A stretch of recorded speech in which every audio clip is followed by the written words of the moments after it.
For all those who appreciate the work that we're doing here on Standing for Truth, please hit that subscribe button because we are just getting started.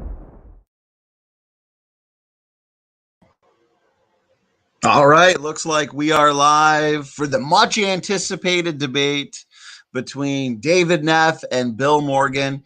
I'm excited. I know the audience is excited, so we're going to get right into it. Tonight we are debating creation versus evolution. What is the better explanation? The old classic debate topic. So actually, before I go over the format, David, thanks for being here. Bill, thanks for being here. Make sure you gentlemen unmute yourselves before speaking. Thanks again, guys. Thank you so much for having me. It's good to be back. Yes, and I will say this. Both of you need no introduction. I think you've both been here numerous times, countless times. David and I alone have an entire playlist of debates that'll keep you busy longer than the entire Lord of the Rings trilogy, and that also goes with Bill. Bill, the last time you were with us was your debate with Dr. Ron Garrett, which was a great debate, definitely one of my favorites. So yeah, once again, thanks for being here, guys. And to the audience, make sure you're tagging me with your questions. As always, we're going to have a solid Q&A after the closings, and we'll get to as many questions as possible. Now, the format and structure for today, it's going to be a lot of fun. Okay, so I'm going to go over it real quick so nobody's confused. We're going to be starting with Bill, who's going to give a 15-minute presentation, immediately followed up by David, who's going to give a 7-minute rebuttal. Then we're going to have David give his 15-minute opening presentation, and then we're going to have Bill give a 7-minute rebuttal to that opening presentation. Then we're going to jump into the fun part. We're going to do cross-examination, 4 rounds of cross-examination, followed by a short discussion between David and Bill just to kind of wrap up their points from the debate. 5-minute closings, and then of course a Q&A. So, and I want to point out announcement-wise, I know we had a busy week this week with interviews and discussions, guys. So definitely go back and check those out. Next week we got another couple good shows. I just confirmed a couple debates. One that I'm really excited about. We're going to have Matt Slick on here debating Dr. Ron Garrett on atheism, Christianity, and morality. So I'll be setting that event up in the next couple nights. Anyways, enough for me. Before we get into the openings, why don't we give a couple brief intros? We can start with David. Brief introduction, plug in your channel, whatever you want to do. Yeah, sure. Well, I'm David Neff. Most of you know me already. I was recently accepted to the University of Maryland, Baltimore County, and I will be starting in fall 2021. And I am super excited. I'll be studying biological science at UMBC. Awesome. Congratulations on that, David. And Bill, the floor is yours for a brief introduction. Thanks for being here. Well, thank you again for having me. I'm a mechanical engineer. I've been one for 37 years, and I was an atheist for about 12 years. And thank you again for having me on here. It's an honor to be here, and thank you, David, for joining me. Oh, of course, it's my pleasure. I always enjoy debates. I feel like debates and discussions are very important, and I wish more people would be willing to have respectful dialogue with the other side. Amen. I could not agree more, and that's what I love about the both of you is you are both so willing and open to debate and discussion on these important topics. So that being said, then let's get right into the debate. We're starting with Bill, and you've got 15 minutes. I'll give you a 1-minute warning, and then you'll know at that point you can start winding down. So go ahead, Bill. The floor is yours. If you want to share screen, let me know. I do. And I will do so. I would love, oops, I would love to share the screen. Okay, okay, I'm ready to go. Okay, so just make sure, so I didn't see anything pop up just yet, Bill. The fourth button, at least the fourth for me, make sure you click the share screen, and then a separate box will pop up. Make sure you click that, and then the share part should highlight. Oh, okay. And then you'll be able to Let's see. there we go. I see it. So now you've got 13 minutes, Bill. Okay. I'm just kidding. I'm just kidding. You start whenever you're ready. There it is. All right. Okay. Okay, can you see that? Yes. Can you Yeah, see? looks good. Okay, great. Looks good. All right, here we go. Well, once again, thank you. My name is Bill Morgan, and I have a very clever YouTube channel name. It's Bill Morgan. And anyone can be free to call me or email me if you want to ask questions or discuss. I love this topic, and I love people. Happy to talk to people about it. Question for David.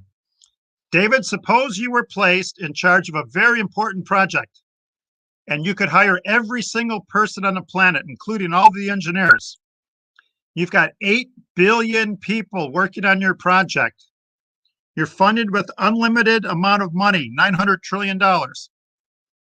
You could utilize every laboratory in the entire world. Now, David, could you and your entire team of 8 billion people design and build a living dog? There are many parts to a dog, so you got to have many departments working on the different parts of the dog. And so I've made different categories, and they're being assigned by the first letter of the last name. Now, since N starts with, or Neff starts with N, that would be nursing. So let's just look into some of the details for the nursing of a dog that you would have to design if you wanted to build a dog. So a good question is nursing a design. Well, we did some interviews, and this animal said yes, and it does look like one. Now, some people call it milk. It's colostrum that comes out. Colostrum. Colostrum is the first milk produced by the mother. It protects the puppies from diseases that the mother has been exposed to and develops antibodies. The mother is giving her immune system and sharing it with the dogs. Amazing chemistry, amazing design, in my opinion. This is an exact quote. Chemically, colostrum is a very complex fluid rich in nutrients, antibodies, and growth factors. We just think it's silly old milk, but it's got a lot of chemistry in it. Colostrum provides numerous microorganisms essential for the pup's digestion. When the dog sucks in the colostrum, it sucks in a community for its digestive system in its gut. My favorite part, too, is it's a mild laxative. It causes the puppies to go to the bathroom because their digestive tract is full of dead red blood cells, and the colostrum has a laxative to clean it up. Amazing. Now, I'm sure not going to get into all these. I can't even pronounce some of them, but these are just some of the chemicals that are in the colostrum. People on YouTube can go back and hit pause if you want, and this is only scratching the surface. David, there's over 50 complex substances that are essential for the survival of that puppy. How many complex substances in colostrum essential to life would convince you that colostrum is the result of design? Is 50 complex chemicals enough? Would 1,000 convince you that's a design? And I ask that with respect. So there they are doing their thing, working real hard. And this one has a thought. Jehovah Jireh, God my provider. I believe the creator, the designer, has provided the needs for all of his creation.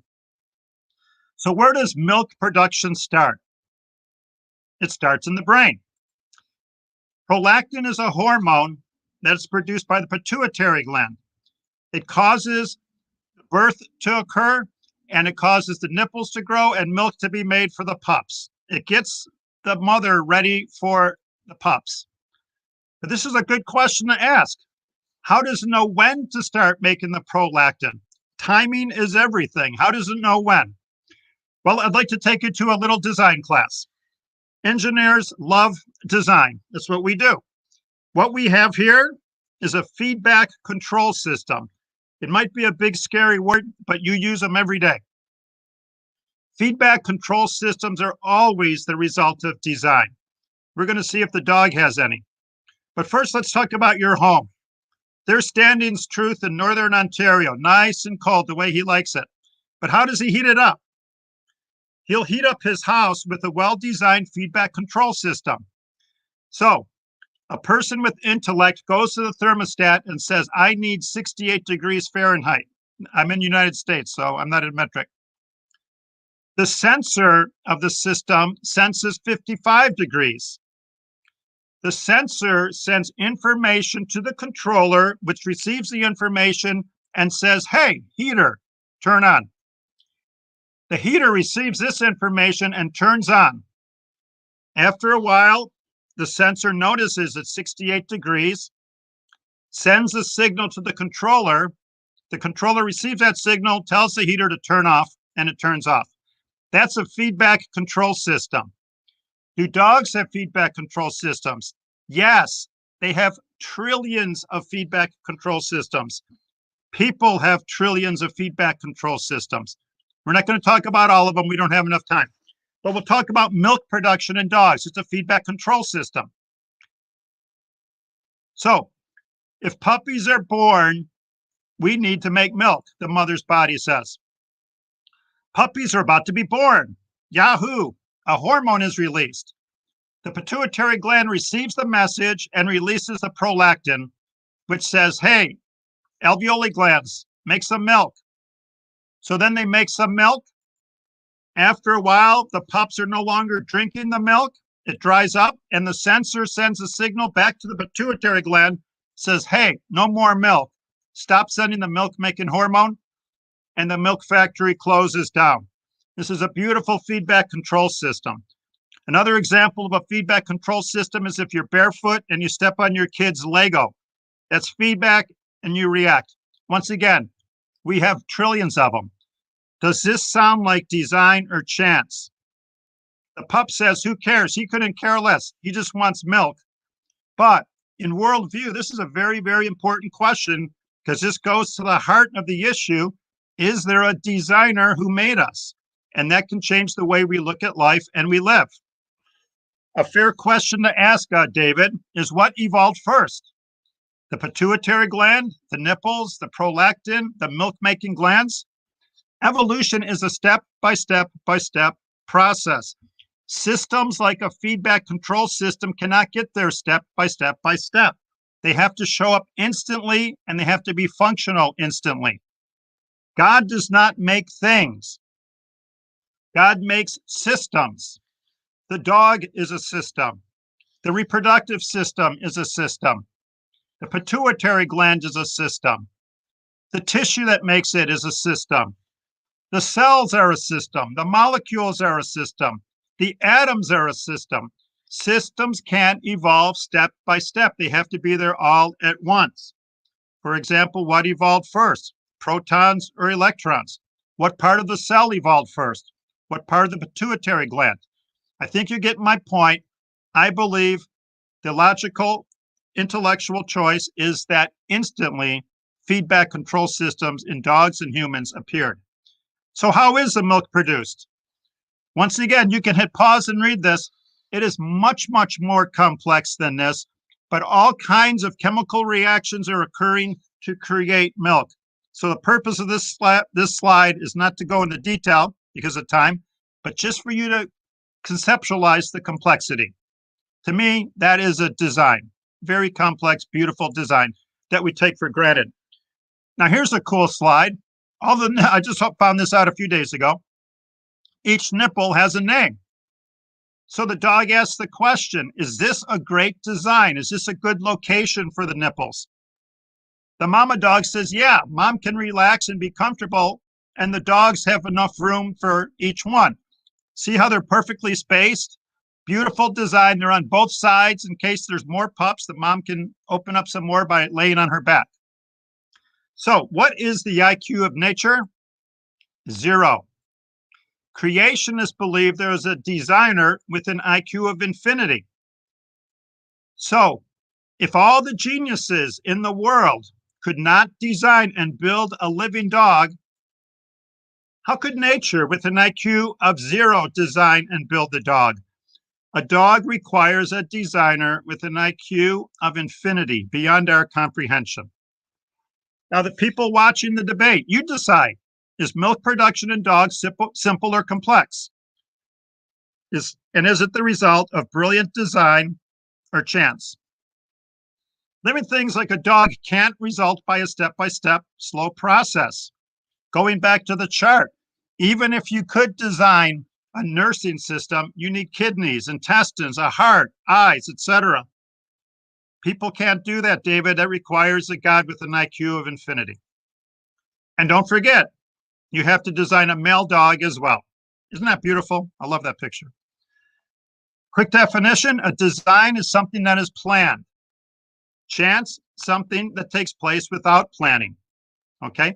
My life story, real quick. I was raised going to church every Sunday. When I was 14, my biology teacher put this on the wall and taught that we had ape-like ancestors. I've always loved science. I've always respected my teachers. And I remember clearly believing him 100% because he was my science teacher. So I said, wait a minute, if humans evolved from apes, page 1 of the Bible is way off base and wrong.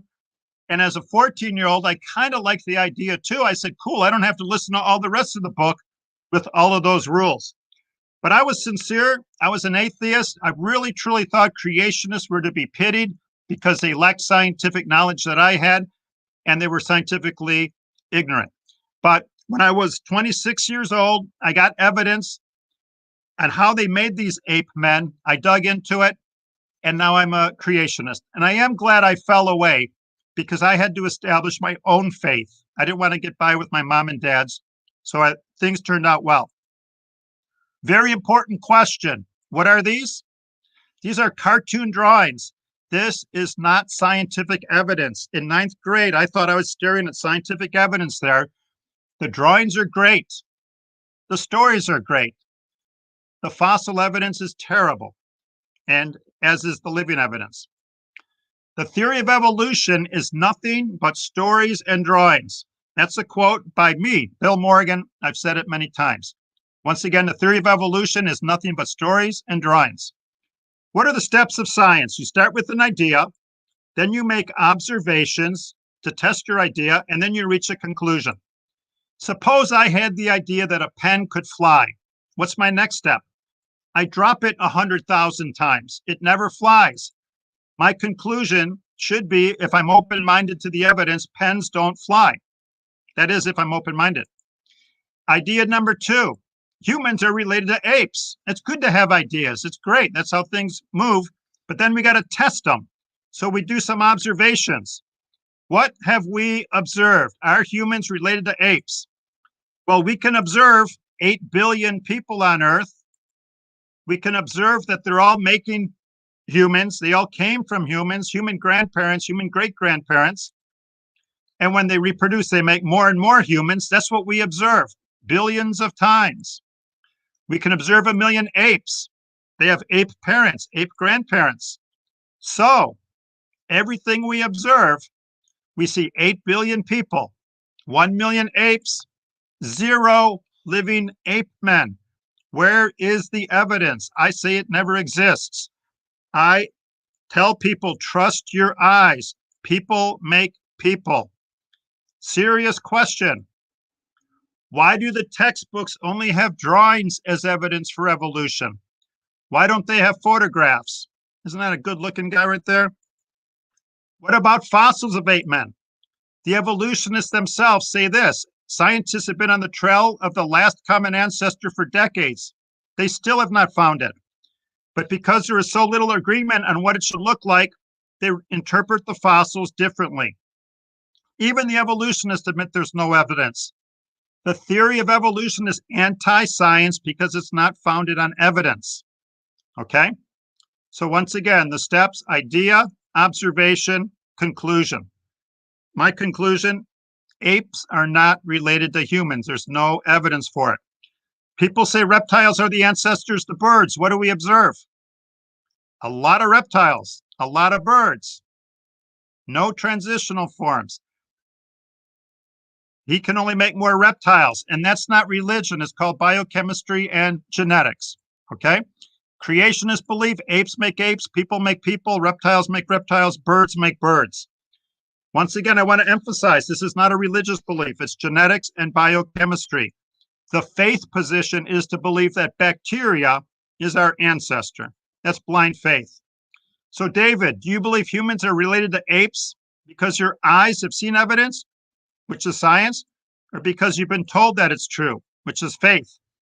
I got to go fast. What else do creationists believe? How did matter and energy originate? This is a key question. Creationists believe matter and energy did not originate from natural means. The first law of thermodynamics teaches matter and energy is neither created nor destroyed. I would like to know how atheists think matter and energy originated. Creationists believe life can only come from life. Question for the evolutionist: how did life originate? The law of biogenesis and the cell theory, there goes my clock, teaches life only comes from life. Evolutionists think humans are related to bacteria. I'll wrap up here real quick. I do not believe those are our relatives. David, do you believe those are your relatives? Is evolution true? Microevolution, yes. Macroevolution, no. Sorry about my time. Microevolution, you can breed dogs. People can get taller. The flu virus can mutate. But dogs make dogs. The virus is still a virus, and people are still people. Microevolution is true. You can breed dogs, but a dog is only going to make a dog. And I believe dogs are the result of design. They needed designer. Dogs make dogs. Matter and energy did not originate from nothing by natural means, and life does not originate from non-life by natural means. Sorry I ran over, but thank you very much. No problem. No problem. We're not overly strict here. So just a little bit over the 15-minute mark. And David, we're going to give you, of course, the same leniency. The chat is very lively. We got about 60 people right now in the chat, and we just got started. So therefore, before I lose these, I want to thank Doki Doki for the super stickers and a super chat that I hope I already didn't lose up here. Right here. Let's put that on screen. Doki Doki Bible Club, I appreciate it. Says subscribe to support debate and interviews. Yes, we got a lot planned for 2021. So if you're new to the channel, please hit that subscribe button so you can get notifications. Anyways, enough for me. David, we are going into your 7-minute rebuttal. For the rebuttal rounds, of course, I'll have to be a little bit more strict and keep it right to 7 minutes. The opening, a little bit more flexible. So you let me know when you're ready, David. I'll get Bill's screen off of here, and we're good to go. All right, I am ready. Thank you so much, Bill Morgan, for that impressive opening statement. A little bit of a note, I listened to a couple of Bill Morgan's debates and already pre-wrote some of my rebuttals. So my rebuttals are kind of more on what you have said in other debates, but I can, let's make do with it. He says micro versus macro evolution. I want to challenge Bill Morgan. What would he say is the difference between micro and macro evolution, and what would he accept as evidence for macro evolution? He says systems cannot evolve. This actually is a great testable prediction. This is a hypothesis. Hypothesis, systems cannot evolve. A refutation of this is by showing systems that can evolve and by showing systems that have evolved. And so one of my personal favorite examples of a system that we know evolved and we can see it evolving is HIV, the human immunodeficiency virus. One of my favorite books of all time is called Evolving the Human Infect and Why It Matters by Daniel J. Fairbanks. He writes, quote, the virus had to mutate into a form that could overcome the natural immunity to SIV in humans. Mammals have a gene that encodes a protein called tetherin. This protein has evolved to confer resistance to retroviruses by tethering them to the inside of the cells they infect and preventing the viruses from replicating. For SIV-CPZ to successfully infect a human, it had to overcome the suppressive effect of human tetherin. The SIV-CPZ evolved by acquiring two anti-tetherin genes called Neff and VPU, one from each of the original monkey viruses that used to form the chimpanzee virus. The Neff gene mutated to overcome the chimpanzee tetherin, but the VPU gene remained essentially insert. When the virus jumped to humans, human tetherin was different so that the NEF gene could not overcome human tetherin. Instead, the VPU gene had to mutate to overcome human tetherin, allowing HIV-1 group M to infect humans. A mutation in a second gene called GHE was also required for the chimpanzee virus to jump to humans.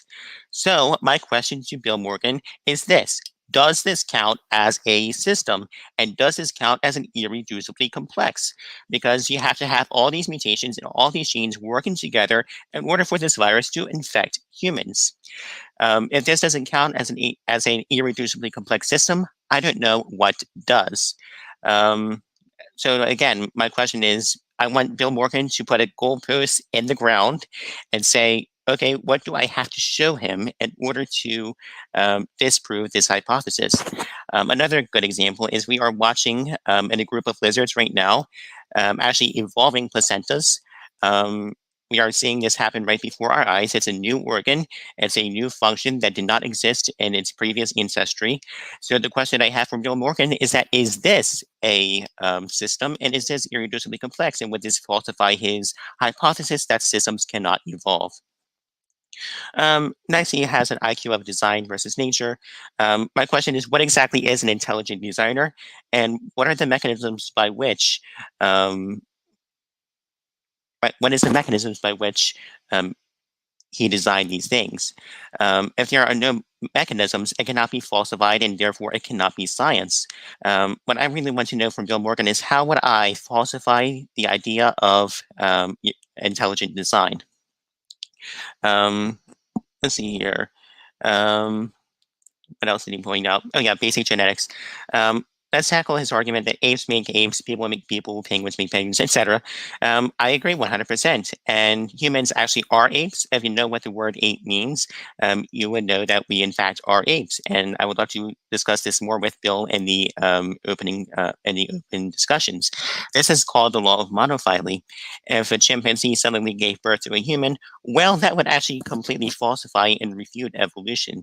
So if you want to refute evolution, show me some things that creationists expect. Creationists want us to find a crocoduck or monstrosities that would actually fly in the face of evolution. This is called the law of monophyly.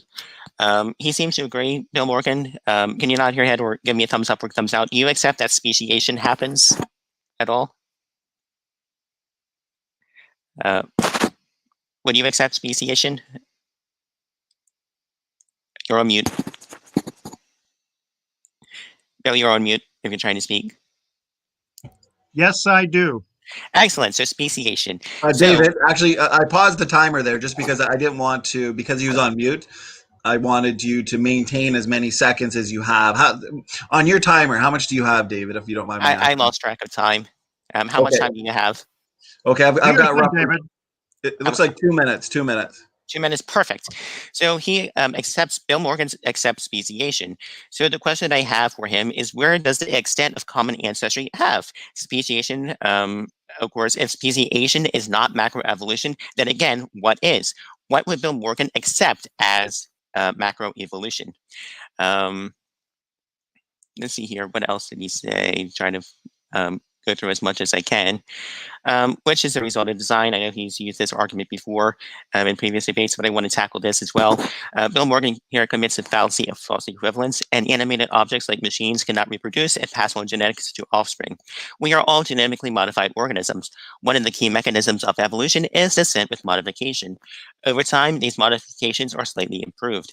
It is important to note that although mutations are random, natural selection is not. Each species feels niche and is part of an environment. The environment acts as a form of a selective pressure. Natural selection then selects the traits that are best suited for that environment. For example, a white coat may be really bad for a rabbit living in the forest because it'll stick out like a sore thumb, but it would be really good for a rabbit that lives in an Arctic environment with lots of snow. So one other system that I know he's brought up in the past is the eye. Charles Darwin famously said that the evolution of the eye is absurd in the highest possible degree.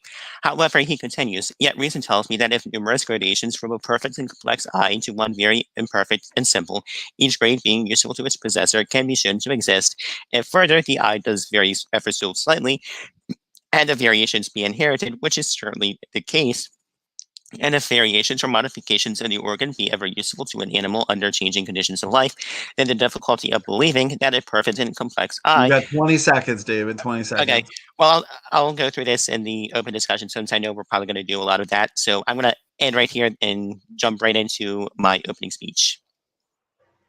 Perfect. Let me restart the timer. And I've already got a couple questions coming in, guys. So thanks so much for tagging me. I'll save as many as I can. And thanks for the super stickers. And here we go. 15 minutes. The floor is yours there, David. I am going to add your slideshow to the stream. You're good to go. Excellent. Well, once again, thank you, Standing for Truth, and thank you, Bill Morgan. So the topic of tonight's debate is evolution or creation, which is the better explanation. So I'm going to go through the scientific method, and I like what Bill Morgan did at the very end, and I'm going to go through the same process. So the scientific method is to make an observation, ask a question, form hypotheses, make predictions based on that hypothesis, test the prediction, and then reiterate, use the results to make new hypotheses or testable predictions. So what do we observe? We observe biodiversity. Life on Earth is diverse. Over 8.7 billion species of organisms are alive today. So what is our question? What is the best explanation for this biodiversity? Remember, evolution is a theory on the biodiversity of life. It is not a theory on the origins of life, nor is it a theory on the origins of space, time, and matter. So I'm going to make a hypothesis. This biodiversity is the result of evolution, which is defined as genetic change over many generations, ultimately result in the emergence of new and different species from a single ancestral species. As a result, all life on Earth shares a common ancestor. So there are 4 core predictions, and if any one of these predictions can be shown to be false, then evolution would be falsified. Prediction number 1 is organisms will change over time. Number 2, we should observe speciation. Number 3, oldest fossil layers will have microorganisms that get more complex over time, and the Earth must necessarily be old.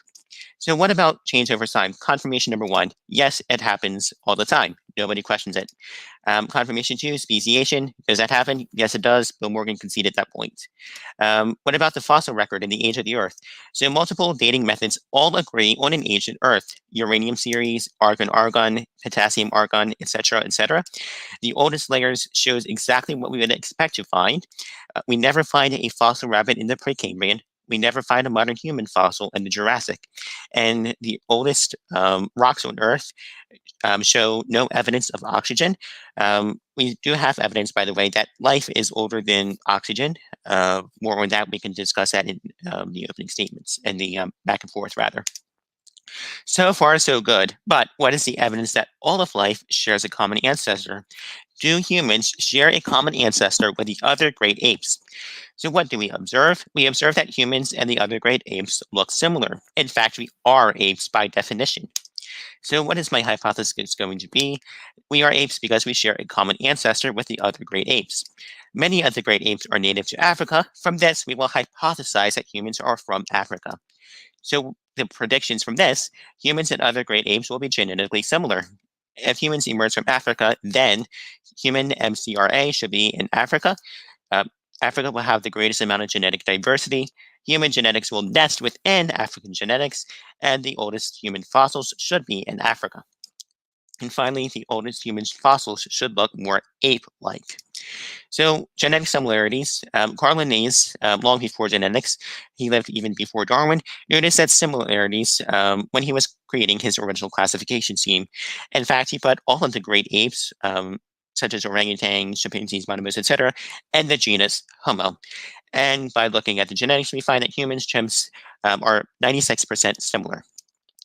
What else can we find? We have pseudogenes. Pseudogenes are non-functional segments of DNA that resembles functional genes, and it's highly unlikely that 2 separate species will share the same pseudogene in common unless it is a result of common ancestry. And we can actually use pseudogenes to recreate phylogeny. So here is the BRAF and the BRAFP1 pseudogene, and a phylogeny based upon that. Pseudo genes provide evolutionary evidence for the competitive endogenous RNA hypothesis. To determine the timing of the origins of the BRAFP1, we performed a multiple sequence alignment and maximum likelihood phylogenetic analysis of these pseudogenes, and no other species. So they were discovered in each species of the Catharus lineage, the apes and old world monkeys, but no other species, supporting a single origins at the base of the, I'm going to butcher this pronunciation, I am sorry, Catahariani. And this could not be found in any other species tested, including rats, supporting species-specific pseudogenes originating events in mouse. And here's another one, GULO.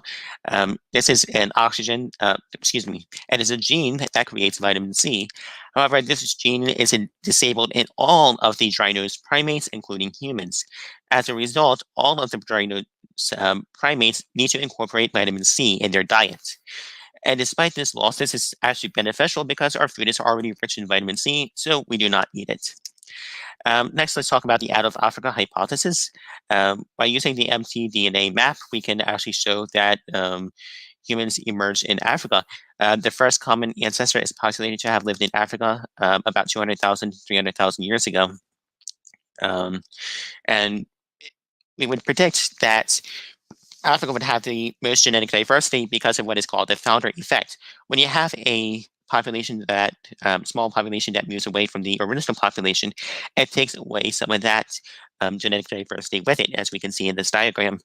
Let's just do a quick thought experiment real quick.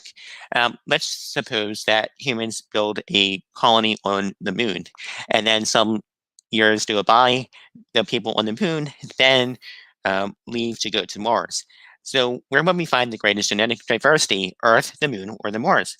Well, Earth would have the most genetic diversity, followed by the moon, and followed by Mars. And when we do the phylogenetic analysis, we should see that the genetic diversity in that case would be nested within the Earth's genetics. And that's exactly what we find when we do a phylogenetic tree of the African and human genetic diversity. We find that the non-African genetic diversity represents a subset of the African diversity. In other words, when we do a phylogenetic tree, non-African diversity is nested within African diversity, which means that this genetic diversity originated in Africa, as you can see in this phylogenetic diagram. So out of Africa, the oldest fossil, here's a paper from Nature, used thermoluminescence dating, 315,000 plus or minus 34,000 years ago. And Eva Diva 101, the oldest, one of the laws in evolution is that the further you go back in time, the more similar to closely related species become. And so the older fossils should look more alike. And another law is that the young of two closely related species look more similar than the mature. And when we look at the human fossils, the older they get, it is harder to tell if it is a quote-unquote ape or a human. And even creationists themselves cannot figure this out. And here is the status of Hominidity and various creationist literature. And if you want to know if we have a true transitional fossil, just take it to the creationists. If the creationists themselves are unable to figure out if it is this or that, then it's a pretty good idea that it is a transitional form. Answers in Genesis states that it's fully ape. ICR, what's the thing, is imaginary. CMI, probably fully human, and Core Academy of Science, fully human. And we can go on. There are many other examples, but that's just one of many. And now I'm going to address the question, so what? Nothing in biology makes sense except in the light of evolution. Evolution is very helpful in medicine. Evolution explains why pathogens counteract our attempts to control them. Using evolutionary framework, we can trace back the lineage of novel viruses to understand where they come from, how they evolved, and how to treat them. HIV is a great example, as I already mentioned. And biogeography was also used to be able to trace Ebola and other viruses. And here is the phylogenetic tree of HIV, which I touched on in my rebuttals. So in summary, evolution made numerous testable predictions that all have come true. If Bill Morgan or any other creationists wish to overturn evolution, then they must incorporate all of the facts that I presented tonight, explain them better than the current theory, make novel testable predictions that all come true, and falsify the current model. With that, I rest my case. How did I do in time? Actually, you did really, really good. You still had about 5 minutes to spare. So you did a good job, though, because doing the rebuttal round and then going right into the opening, that's a lot of nonstop talking. So you did well. And Bill, we are now moving to your rebuttal round where you get roughly 7 minutes. Bill, you are on mute. So make sure that you unmute yourself. And before you start, Nephilim Free, he is going to be having an after show. So everybody in the chat, everybody watching, make sure you head over there. And David also is having an after show. So there's going to be a couple after shows going on. If you can join them both, then do so. Anyways, Bill, whenever you're ready, 7 minutes. We'll be partying like it's New Year's Eve, right? Yeah, that's right. Well, David, I love your passion. I'm going to just start by saying I saw a lot of drawings. I heard a lot of words, but I didn't see any evidence. Fantastic charts and graphs and tales told, but where is the evidence? So let me, can you see my screen there? No, I cannot. I'm sorry about this. If you could stop the clock. No, I've got it up now, and don't worry, I stopped the clock, so I can see it. Looks good now. Okay, the title of the debate is Creation versus Evolution. What is the best explanation? And I say it with all respect, if I was an evolutionist, I would be scared to death too to address the design question, the origin of matter, the origin of the universe. Of all the debates I've done, I've seen this, but the title of the debate was not biological evolution, it's creation. And the foundation of creation is the origins. And David's probably seen this. The origin of the universe and origin of life are not to be ignored. We're looking at worldviews here. We're not just talking about biology. Saying that creation, evolution does not address origins of life and matter, it's like saying, hey, let's talk about the baseball game, but I only want to talk about the ninth inning. Creationists, and obviously the reason for that is it's a disaster for people that are atheists to address origin of matter, life, and energy. Oops, I forgot to start my clock. Okay, creationists love the science of the origin of matter, energy, and life.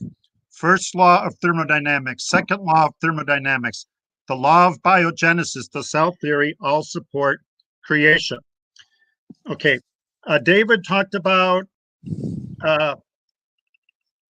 macro versus micro evolution. What would convince me? Well, what would convince me, David, is explain to me how a leg became a wing. How does a scale become a feather?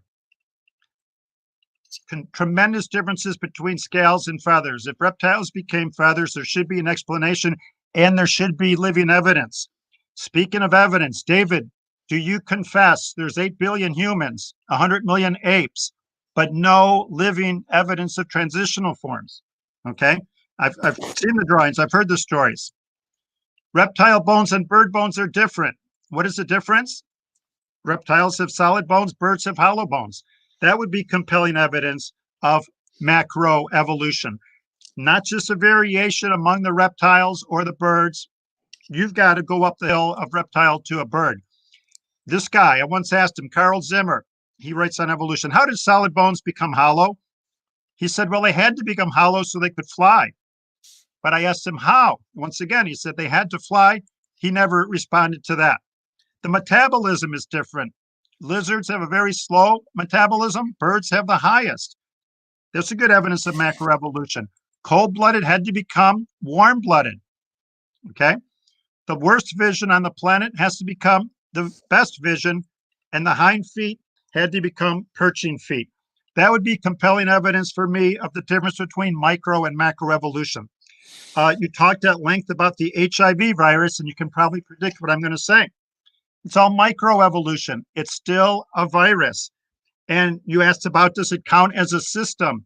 Yes, you started with a system of a virus, an incredibly complex system that got mutated, and it still remained a virus. You talked about monopoly, which my understanding has to do with cladistics, where people draw a circle around animals and say that they're related. Well, of course, creationists believe some animals are related, but I do not believe that a hummingbird is related to a blue whale. So there's limits to that. Any assumption that you have is anti-science because it's not based on observation. Okay. Now, and I love what you said about how do you know about God? How do you know his nature and all these other things about how he created? Well, you've probably seen my stones example. Imagine you've got 15 stones on a driveway. You walk up there and I say, David, do you think that's the result of design or chance? You most likely would say it looks like chance because they're so spread out. The next day on your driveway, we see 6 stones in a straight line. Hey, David, you think that's a design? You'd probably say, I'm pretty sure, but you can't be 100% sure because you're not there. You could be 99% sure, but 1% faith because you weren't there. We come home the next day. You had 150 stones in a circle. Design or chance? You could say design, but you can't be 100% sure because you weren't there. You could be 99.999%, but you still got a little bit of faith. So as we bring God into the question, David, what's more complex? 150 stones in a circle or the human eye? Nobody would argue 150 stones could possibly happen by chance, but a lot of people would say that the human eye did. I would say that's because of emotions, not their logic or reasoning. The eye is infinitely more complex than the stones. So I think something is driving them. I think the idea is leading to the conclusion that the data is not leading to the conclusion. Speciation. So you've got 1,000 snails. Man builds a freeway between them. They no longer can reproduce. People would say, hey, that's speciation. They're not interbreeding anymore. And of course, the creationists would say, absolutely, but they're still snails. There's no new genetic information involved. Okay. Yeah. I'm sorry. The three-legged stool of evolutionism. Evolution relies on time, mutation, and natural selection to go from bacteria to a whale. They're all enemies of increased information. Time, a closed system without the proper energy input and information, degrades a system. Time is not the friend of the theory of evolution. Mutations are not. Mutations are a loss of genetic information. You scramble your DNA, you make fewer proteins than before. It's a mutant. Mutations do not create, they eliminate proteins. Natural selection. We take 500 dogs to Alaska. You got 20 seconds, Bill. 20 seconds. After one winter, the hairless dogs are dead. Their genetic information is gone from the population. The hairy dogs already had that genetic information. They survive. So natural selection loses information, mutations lose information, time loses information. Believing in this as the mechanism is like saying, if you give me $100 a day, you're going to become rich. No, you're going to be poor when you lose. But okay, sorry, I ran over. That's okay. That's okay. Just on time. Good job to the both of you on your openings and your rebuttals. We've got some super chats coming in. I'm going to get to a couple of the ones that are just comments and not really questions.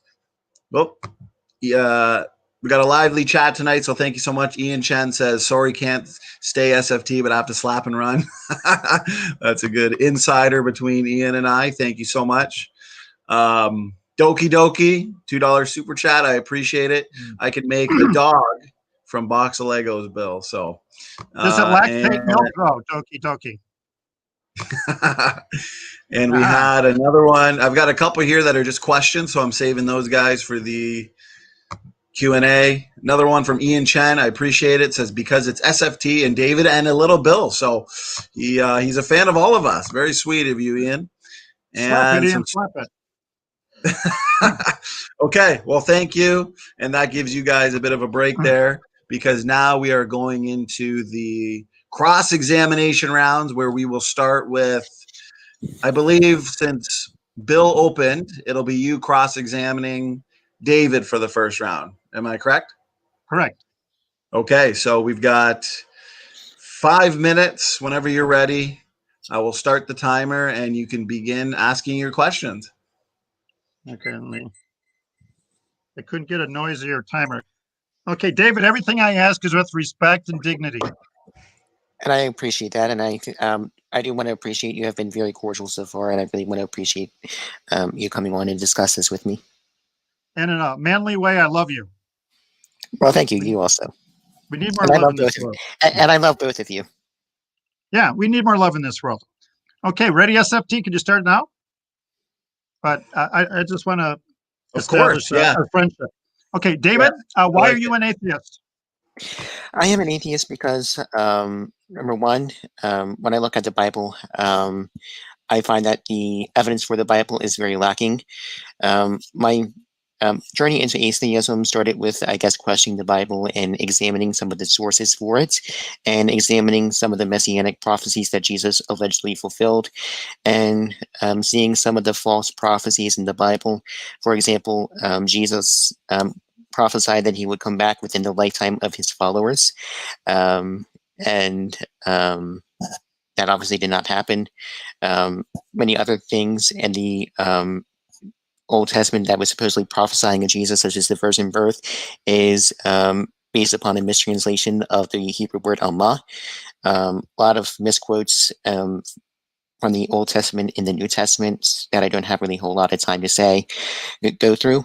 But those were some of the key things that brought me into atheism. Now, the Bible, and I don't believe it is, the Bible could be hooey, but that doesn't falsify that the dog is the result of design. Do you agree? Yeah, well, I understand that falsifying Christianity does not prove atheism, and I understand that it doesn't falsify intelligent design. But for me, it seemed more likely to me that all religions were false than any one of them were true. Okay, so nothing emotional or traumatic caused you to reject the Bible? Because you said you were raised as a Christian and your dad was a pastor. I don't want to give up, your dad was a pastor. Okay. All right. Well, science question. Do you believe that life arose from non-life for science reasons or emotional reasons? I would accept abiogenesis. Now, I will be the very first person to admit that we are nowhere near close to understanding the exact origins of life. There are many different competing hypotheses for abiogenesis and different models for it. And I think the research questions on the origins of life are very important because it helps us distinguish between viable models of abiogenesis versus non-viable models of abiogenesis. And some of the things that we have been able to determine in the lab is recreating nucleotide complete RNA nucleotide bases. I personally favor the RNA world hypothesis. We have found entire very complex chemistry, very complex amino acids in asteroids. So if you know anything about biochemistry, it's not that hard. It's not that hard of a pill to swallow, at least for abiogenesis. On a scale of 1 to 99, nobody can be 0 or 100. How sure are you that life arose by non-life through natural processes? I would put myself probably at 99%. And why? You said there's many different hypotheses. They all falsify each other. Why are you at 99? Everything we observe is life only comes from life. Well, again, this is a classic God of the gaps argument. Just because we do not know doesn't mean we can jump straight to God. And I can think of a lot of evidence that would completely falsify evolution and confirm the Bible, but we simply don't see it. Okay, but you're not really sticking to my question. I never said you could know. I don't know. I have not seen life created, but you're at 99%. What has compelled you to be 99%? Is it emotion or science? Well, again, this is science that we do have a very good understanding of the biochemistry of life, and we have observed RNA nucleotide bases in the lab and a lot of other great experiments. I admit that we are nowhere near the 100% answer, and I'm okay with that. I'm perfectly okay with saying I do not know the exact process by which life originated. Right, and again, I didn't ask you for the exact, but you did say 99%. Suppose a laboratory could assemble RNA, DNA, proteins, ribosomes, ribs, organs, and made a dead dog. That's still not life. That's just chemistry, physics, and biology. Oh, it was my time. Okay, sure. So I asked you if HIV was a system, correct? You would agree that, well, actually, let's back up. I asked you Oh, wait, is this the what we rebuttal? Is this my cross-examination? I'm sorry. I thought it was 5 minutes for you, and then I get 5 minutes, and then you. Okay. Yeah, I've still got 10 seconds on the clock for that one. I think because we paused it a bit earlier for the when you guys were chatting. So we'll now move to David. You'll be asking. Can I just say one thing in those 10 seconds? SFT, real of quick, course. 10 seconds. Yeah, go ahead. A dead dog is still not living. A dead dog can have the RNA, proteins, ribosomes, organs, etc. There's more to life than just the chemistry. And the atheists are excited about making an amino acid in the lab. I'll give you a whole dead dog, bring it to life. If there's more to life than biology, chemistry, and physics. Okay, thank you. Okay, excellent. So I asked you what would convince you of macroevolution. Well, I'm going to start with why isn't speciation macroevolution? Because in my example, you started with snails and you ended with snails. It's not often just the biochemistry that they won't interbreed. It's often the morphology, the way they look, act, and smell. I don't know if you saw one of my favorite slides where I would say a supermodel is a different species than me because she would never interbreed with me unless I had Standing for Truth's bankroll. The thing is just because sometimes they won't interbreed, it's not just biological. I have heard that in vitro, a cat, a house cat, and a tiger could produce a viable offspring. But they would never match in the wild because of the physical differences and the morphology. So to me, there's still snails in my example. It's still a flu virus. There's still an HIV virus. But that's what evolution says. That's called the law of monophyly. But going through, I asked you what would convince you of macroevolution. You were talking about like scales to feathers. Yes. I actually have several papers actually on scales to feathers. I think it's been pretty well understood that the origins of feathers, lots of really fascinating papers. Only multiple regulatory modules are required for scale to feathers evolution. We identified feathers-associated genes using genomics and analyses. The candidate genes were tested by expressing them in chickens and alligator scales forming regions. Ectopic expressions of these genes included, induced intermediate morphotypes between scales and feathers, which revealed several major morphogenic events along the path. Localized growth zone formation, follicide, and vegetations. And so this stuff has been demonstrated already in the lab. I can put the paper, here's the link in the Cyborg chat, private chat. You can take a look at the paper. Would that be good enough? Is that good enough?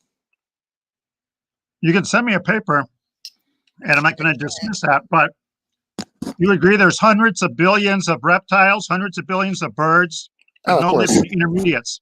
That would bother me if I was an evolutionist. Well, actually, there are plenty of intermediates. One of the most important being Archaeopteryx. And what is fascinating about Archaeopteryx is that it was predicted in the time of Darwin, if they actually did evolve from reptiles and dinosaurs, that we should have a bird with unfused wings, and that is what Archaeopteryx is. There is a lot of hold on, let me pull some things up real quick. But Archaeopteryx is extinct, as you would admit, right? Oh, of course, but that doesn't matter. We have the fossil evidence.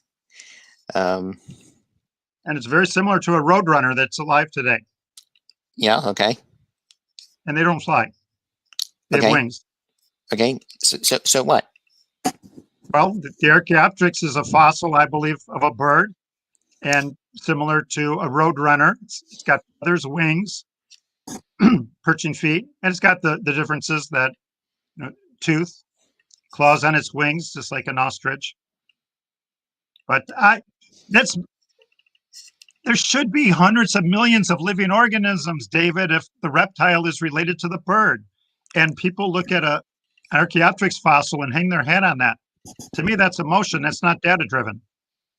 Okay, so let's see here. trying to think what else. So back to the systems. You said HIV is a system, correct? The virus is a system, absolutely.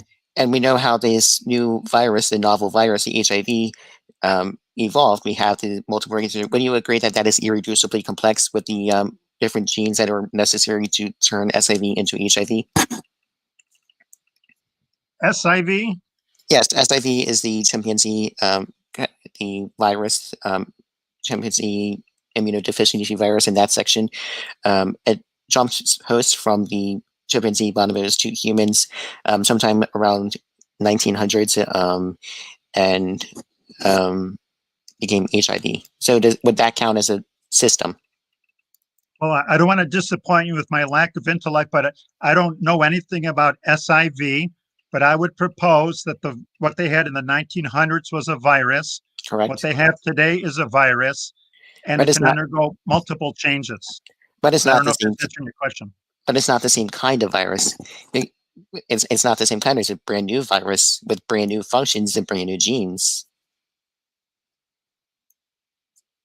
It's a virus to me. I mean, you can breed a Chihuahua. Does a Chihuahua prove that dogs are related to bacteria? It's a new type of breed. Well, not by itself, but like, trying to think. I'm just going to jump in if you want to make this the last comment or question. Yeah, I'll make this last comment. Yeah, of course. But again, if a virus suddenly became a human, again, that would falsify evolution. That would not confirm it in any way, shape, or form. So, again, I kind of want you to give me a goalpost. What do I have to show? I guess one last question in this round. There is a group of lizards that are actually evolving placentas. Is that a new system? Does that count as macroevolution for you? Again, don't want to disappoint you. I've never heard of that. I would love to read up on it. I would love to read both sides on it. Okay, but would you agree that if that is true, then would that count as macroevolution? Wow. It would blow my mind. And I'll be the first to admit that. And like I said, I don't want to comment on things I don't know the first thing about. What's the name of this lizard? I'll write it down. I'm sure. I'll actually share my screen real quick and show it to you. And I'll put this in the private chat as well, and I can link both this and the paper. How much do you know about it, David? Do you know a lot about this lizard? I just know a little bit about it from reading. Don't know a whole lot, but I can share this real quick. I just did a Bible study on placentas. Okay. I don't know anything about liver placentas. Okay, so evolution in action, lizards moving from eggs to live birth. Crap. Okay. New tactic. Be right back. You didn't pay your $3. Yeah. I hate these paywalls. But you're saying the lizards in the past gave birth without a placenta, and they are now evolving. And now they are now. Yeah, and there we go. I'm going to use outline real quick if I could share my screen. Evolution has been called in the act, according to scientists who are decoding how a species of Australian lizards is abandoning egg laying in favor of live birth. Around New South Wales map, the bellied three-toed skin sails eggs to reproduce, but individuals of the same species living in the state's higher, colder mountains are almost all giving birth to live young. Only two of the other modern reptiles use both types of reproduction. And evolutionary records here show that nearly 100 reptile lineages have independently made the transition from egg laying to live birth in the past. Eggs to baby switches creates nutrient problems. One of the mysteries of how reptiles switch from eggs to live babies is how the young get their nourishment from birth. So in mammals, a highly specified placenta connects the fetus to the uterus, etc. So in leg-A species, the embryo gets nourishment from the yolk. So here we have, now we can see that the uterus secretes calcium that becomes incorporated into the embryo. It's basically the early stages of the evolution of a placenta in reptiles. So again, this is an example of convergent evolution and a brand new system and a brand new organ. So again, does that count as macroevolution? Well, I would have to learn a lot more. And instead of giving you a wild answer, trying to impress you how smart I am, I don't know about that. But they knew about these lizards in the past, and they were giving live birth. I mean, they were giving birth as eggs. Now they're studying the same animals, and they're giving birth, live birth, umbilical cord. Is that correct? Yeah. Well, it's in the early stages of development, but it What does gives us that a mean? very Could you explain that? yeah. Early stages of development. Basically the early stages of evolving. There are some reptile species, from my understanding, that are going that do both eggs and live birth. They do both systems of reproduction, and this gives us a glimpse of what most likely happened in the past and how um, organisms change from eggs to completely live birth. So again, this is good evidence, I think, because we are watching it here and now. We don't have to extrapolate backwards and put puzzle pieces together. It can be observed right now. Well, I will gladly research that. One of Okay, my strengths that I'm very, very proud of is my humility. I've and I never heard really of that. appreciate that. That's a Okay, joke. I'm proud of my Now, humility. did But you? anyways, Now, okay. did you So guys want me to? I wasn't sure if that would be the start of a new 5 minutes from Bill, or did you want me to now start Bill's cross examination yeah, to you can David? go back and cross-examine me. all right. All right, 5 minutes. Go ahead, gentlemen. All right, David. Do you believe that matter and energy originated from nothing by natural processes? And if so, is that an emotional or a scientific belief on your part? Sure. So you're talking about the origins of like atoms and stuff like that. Yes. All right, sure. So we understand the Big Bang Theory quite well. So in the distant past, the universe was hot and dense, and there's a lot of evidence for this in the cosmic microwave background radiation and all of that. And shortly after, neutrons and protons formed, and so did um, protons.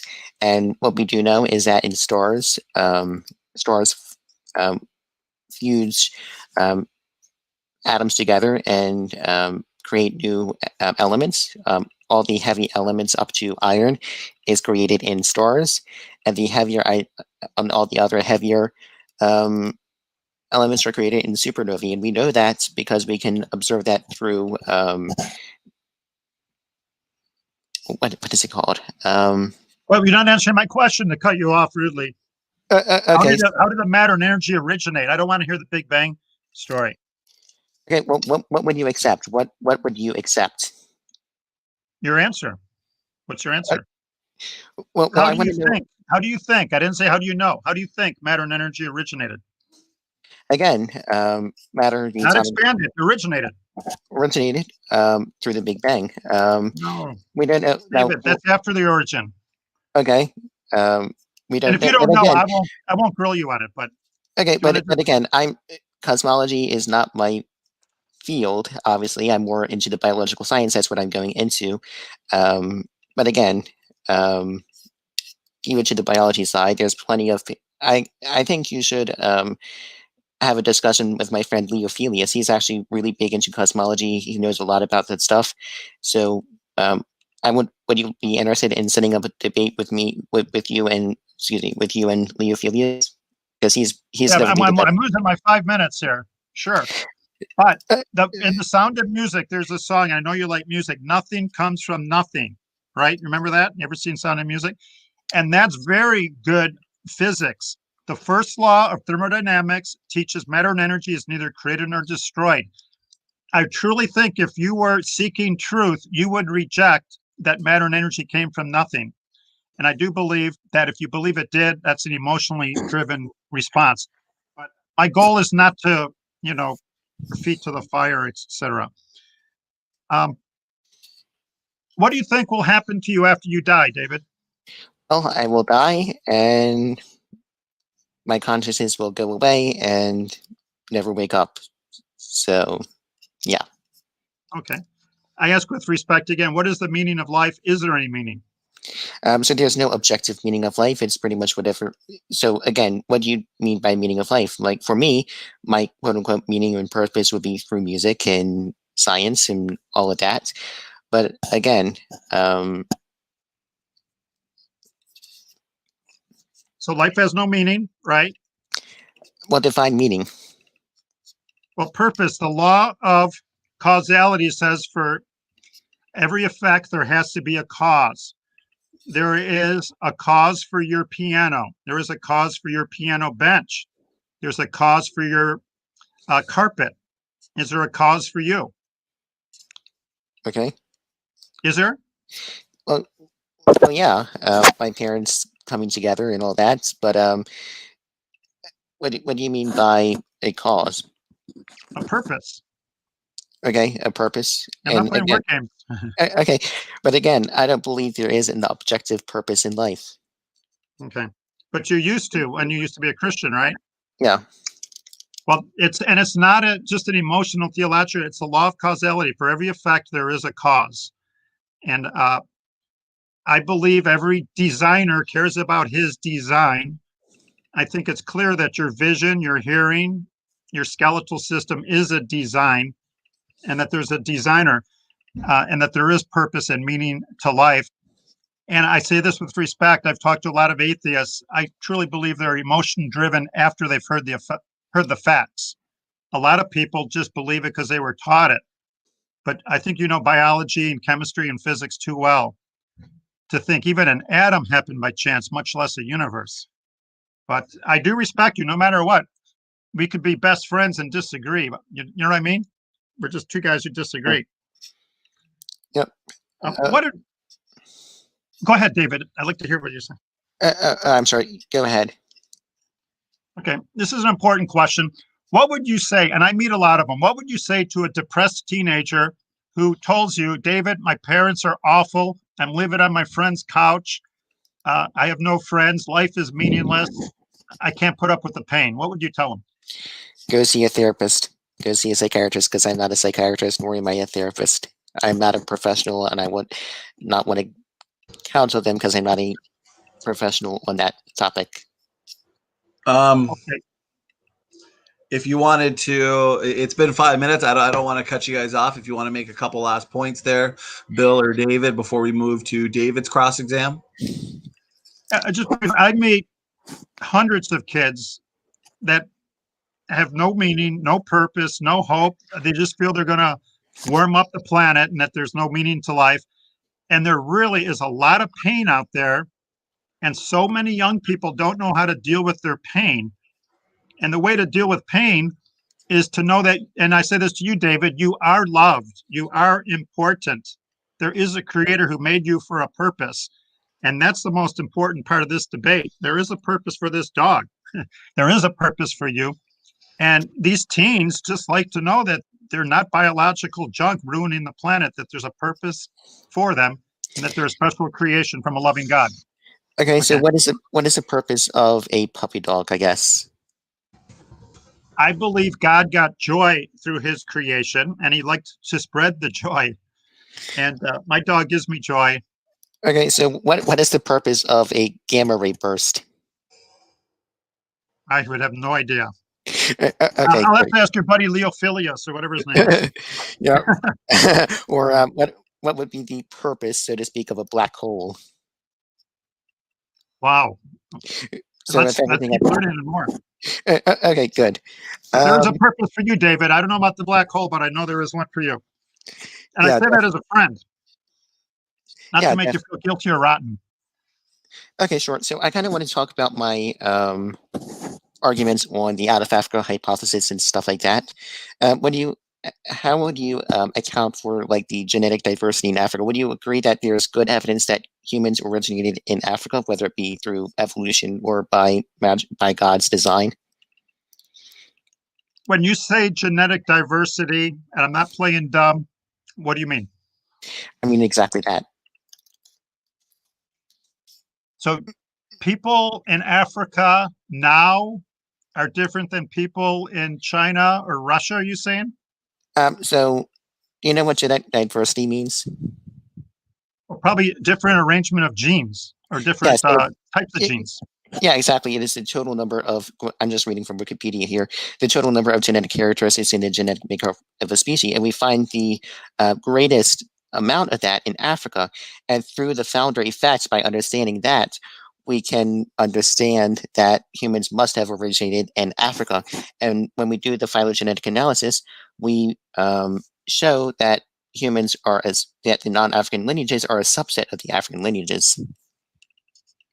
Well, I do know, and you know what mitochondrial Eve is, correct? Yes, and that I do believe we're all related to each other, and I do understand what the founder effect is, and I would say the people in Africa are as human as you, me, and the Chinese and the Russians, etc.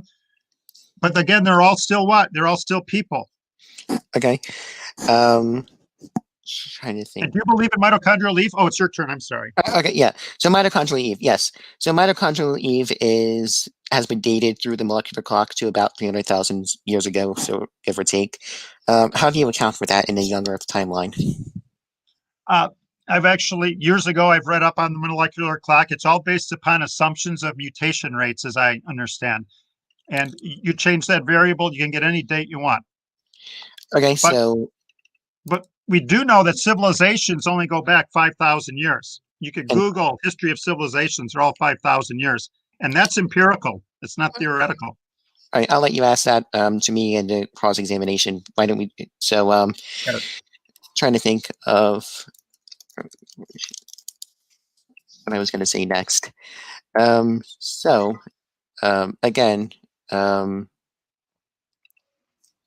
trying to think. I know I had a question, but I'm having a brain fart. Take a deep breath. My dog will help you. Yeah, pulling up. He's such a cutie. How did the designer actually do his designs?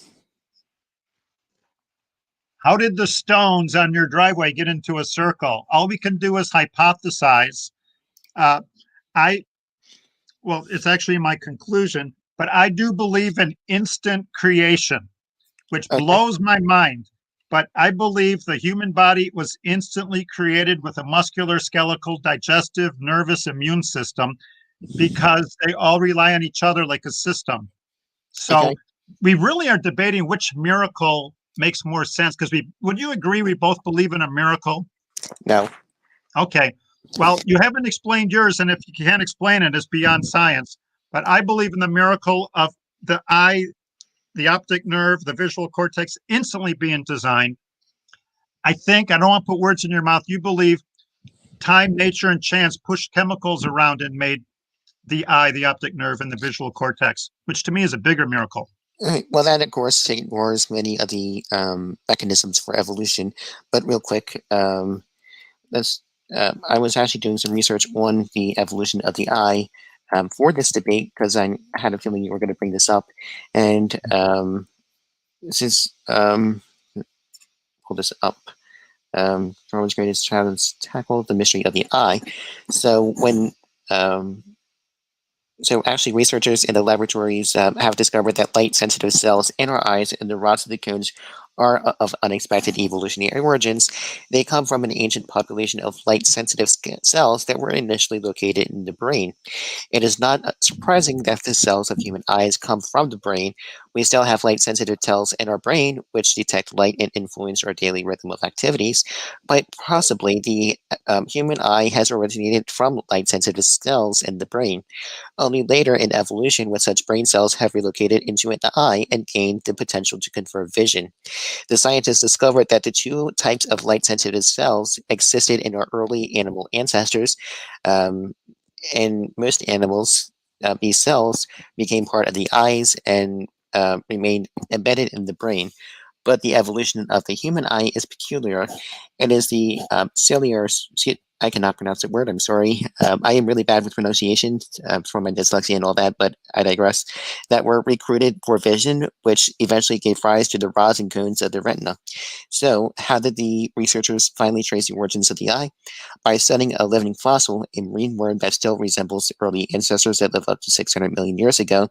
They had sent pictures of this worm's brain, and so when I saw these pictures, I noticed that the shapes of the cells in the worm's brain resembled the rods and cones of the human eye. I was immediately intrigued by the idea that both of these light-sensitive cells may have the same evolutionary origins. So now we made an observation and a prediction. To test this hypothesis, they used a new tool for evolutionary biologists, namely molecular fingerprints.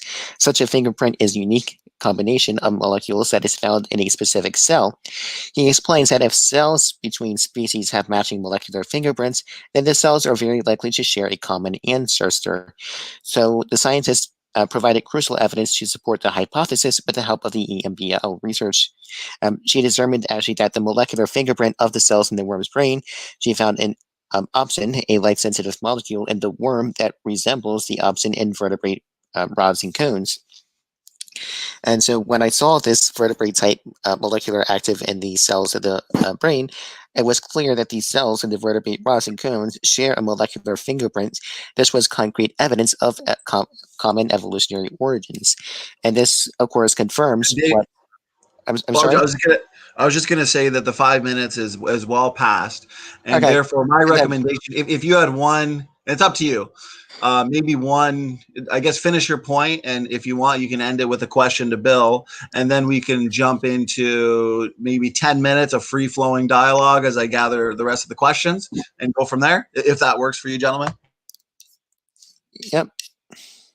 Who's got the ball? I do. Could you please repeat your question? I'm just kidding. That was a joke. All right. Humor is very, very important.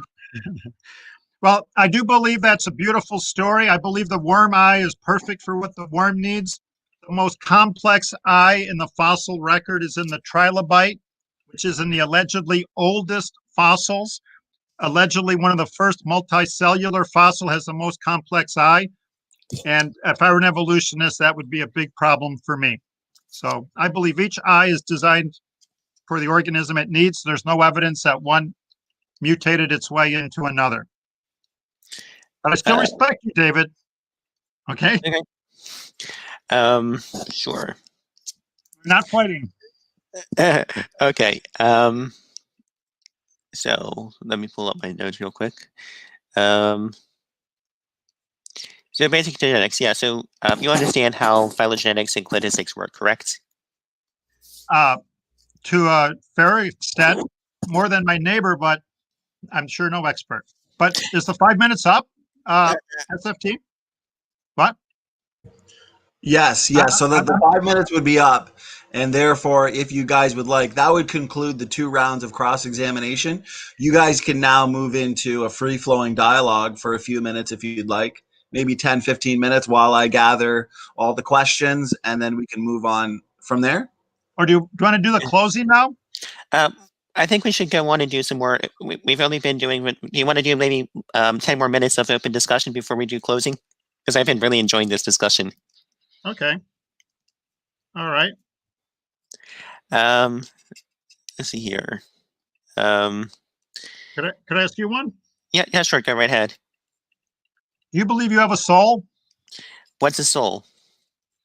Okay, I wish I could see you. Can I see you to make my point? Sure. And if not, it's okay. Okay. All right, and so I'm not what is the setting you soul? up. I'm not a magician. All right. Why did you cover that? Why did you cover that handsome face up? David, could you just raise your hand and show me 3 fingers? Okay. You know where this is going. You're a smart guy. Why did you do that? Because you told me to. Were you forced to do it? No. I gotta say. So you chose to do it. What's the origin of a choice in a human? I'm not sure. What's your best guess? I'm not sure. Okay. But once again, I'm asking you to guess. I'm not asking you if you know for sure, because this is important. In engineering, I had a boss who said, Bill, never tell me you think something will work. You either know or you don't know. But what's your best guess on why you showed me 3 fingers? And again, this, it's a friendly debate, an exchange of ideas. Could you not raise your 3 fingers? Well, sure. So. And what was the genesis to cause you to raise them? What caused it? Well, you asked me to, and I decided to go along with it. I mean, okay. I could have done any 3 fingers I wanted. Exactly. Is that a gang sign? Are you in a gang? Nah, I just. Okay. but you chose to raise the 3 fingers. But where do your choices come from? You can love someone, you can hate someone, you can wear a t-shirt, you can wear a tie. What's the origin of a choice, David? It's a sincere question. Okay, and again, I would not know the exact origins of a choice, but I would wager a guess that all animals have choice. not just humans. I agree. I think plants do too. They can What face choices? the sun. But go ahead. Well, I'm not sure they have a choice. Since I'm not a plant person or whatever. I wouldn't know. Maybe they're just doing it chemically or whatever, forced to do it from their biology. But again, maybe they have a choice, maybe they don't. I'm not a plant person. But Okay, sorry to cut you off. I care about you. I don't care about the chrysanthemum or whatever it is. okay, What's your best guess on why you decided to raise 3 fingers? again, because you told me to. Could you give me all your money? What You're gonna say money? no to that. What And money? I don't want your money. But let's just discuss. It's two buddies trying to find big answers to big things. What do you think is the origin of you choosing to raise 3 fingers when I asked you to? Besides you're polite, but you didn't have to. What is the origin of that? Where does Well, that come from? well, again, because I decided to do so. I mean, I don't understand what you're saying. What would you say is the origins? Let's hear your viewpoint. What is the Okay, origin of that? I say a living person is like a computer. You need Okay, hardware, you need software, and you need power. You take the power away from a computer, you got a bunch of chemicals. I believe a human has hardware, software, and power. When a dog dies, it will not shake your hand. It will not bark at the door, because I believe, and we could get off on semantics, I believe this, when the soul leaves an animal, it's dead. okay, I believe, David, you have a soul, you have a body, and you have a spirit, and your soul decided, yeah, I'll raise 3 fingers to Bill. He's not a bad guy. But you could have chosen not to. When you die, your soul leaves the body, and that's the most important part of existence. Another question, just scientifically, is what is the difference between a dead dog and a living dog? a dead dog is dead and does not do any ceases the chemical functions necessary to sustain life Why is it dead, though? because it's not doing any chemical reactions. Okay, so if we could jumpstart that chemistry, it could become living again, right? Yeah, and we actually have done that before in humans. Cardiac arrhythmisms with brain death have been able to be revived through Okay. medicine. Have they revived anyone who's been dead for years Well, of course not, and preserved? because by that time it's probably too late. But I'm sure Yeah. if it perfectly preserved, then maybe, I don't know. Yeah. I think you get my point. I would say that the soul has not left that person left. They could be clinically dead. But you get my point. A dead dog is a lot different than a living dog. So And science struggles with why. They can analyze. So let me ask you a question on that. At what point does the soul leave the body, and how do you know? It's funny you asked about no. To me, I can't know. I'm a human. I could perhaps measure brain waves, heartbeat, etc., but I can't put an instrument and measure whether the soul is there or not. But if my beloved pit bull is laying there stone cold for a week, I can pretty much assume its breath of life has left the body. Okay, and what exactly is this breath of life? I believe that life comes from God. The God that I believe in is so big. Do you have a dog, David? What was that? Do you have a dog? No, I don't. Okay. Well, if you did, I love to tell people God has designed every single hair on every single dog. I challenge people to say, I would say every hair on your dog is perfect. Okay. The hair on the back of is the hair on the back of a dog the same as the hair in the middle of its paw? No. No, it's a little bit different. And the hair on its head is a little bit different than the hair on its arm. The hairs are all different shapes, sizes, directions, thicknesses, lengths. I believe God is so big that he has written DNA to create every single hair on every single mammal on this planet. So, And if I could read, so, And so Okay. God also, I believe, gives the breath of life to all life. Go ahead. Okay, so where exactly is the soul, and how will we falsify the existence of the soul? Falsify the existence of the soul. Well, you know as well as I can't pinpoint in it, but I believe it is in humans that can leave us. Falsify the existence. I think if you gave me all your money, that would falsify the existence of the soul. Well, unfortunately, I very don't have any. I don't have any money to give. Unfortunately. Really? Okay. Well, okay. I don't know. That's a good philosophy question. But I believe that if you don't respond to stimuli, like raising your three fingers, I mean, you could be paralyzed, of course, that you don't have the soul. As you know in biology better than me, there's voluntary and involuntary muscle action, correct? Right. So, if I could ask you then, is a person in a coma, is their soul in their body? Yes. And how do you know? And how do you know? Like, if the soul is what is causing the person to raise their fingers and all of that, and if that soul is immaterial, then how is it that medicine can cause this soul or whatever to stop functioning, this immaterial soul? Well, I'm not saying their soul stops functioning. I say as long as they're alive, they still have their soul. They're still having cell division. They're still metabolizing, which, as you know better than me, are biological definitions of life. Correct. But this is off the topic, but I think it's cruel how sometimes they extend the life of very sick, feeble people. But would you agree? It's horrible. I've been in a lot of nursing homes. Oh yeah, and personally, if I was in that situation, I just would rather die than not have to suffer. But again, I digress. That's a different discussion for a different time. Yeah, it's a good point. Yeah. If I was terminally ill, I would like to have the option of ending my own life when I want to, rather than waiting for the inevitable and degenerating and all that. But I digress. I'm a devout Christian, but I agree that if it's completely hopeless and there's nothing but pain, let them go. Yeah, and we have no problem euthanizing a dog that's in pain and there's nothing you can do for him. And if we have that amount of mercy for an animal, then why shouldn't that mercy extend to humans? But that's a completely different debate, completely different topic. Yes, it is. Well, I wouldn't debate you on that one.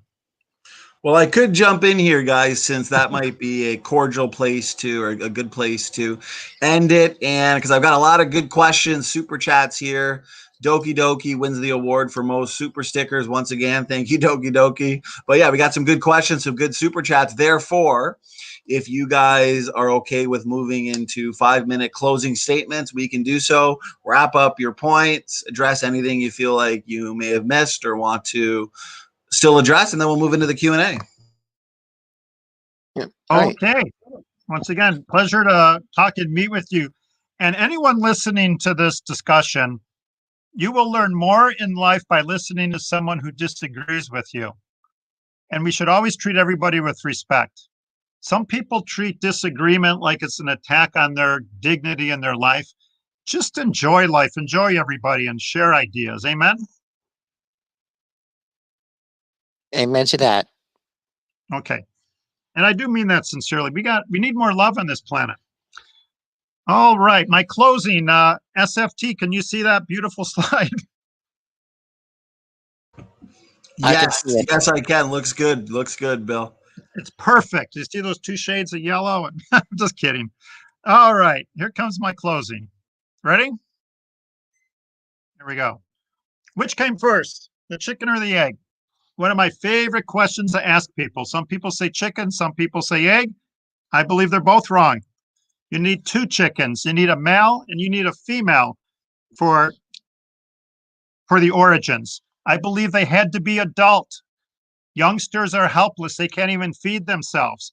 I believe they had to have the right food, the right temperature, the right amount of water, the right amount of humidity, the right amount of gravity. It is a miracle to believe in the Garden of Eden, but I believe it takes much less faith than to believe every atom of that chicken, all of their food, gravity happened by time, nature, and chance. Now, if you think humans have bacterium ancestors, ask yourself, have you really seen evidence for it? Or have you just been told that there's evidence for it? Or do you want to believe that? I say question authority. Skeptics out there, question your Christian buddies. Christians, question the skeptics. Seek truth. Don't be afraid to ask questions. I'm glad I questioned the theory of evolution and came to the conclusions that I have now, but I still question it. I got a lot of questions about the Bible. Keep questioning. In the schools in the United States, anybody can be questioned except Charles Darwin. I think that's a shame. Everybody should be dissected, interrogated, and tested, but your career could be trash if any teacher were to even question Charles Darwin. Why do I believe a designer exists? Design.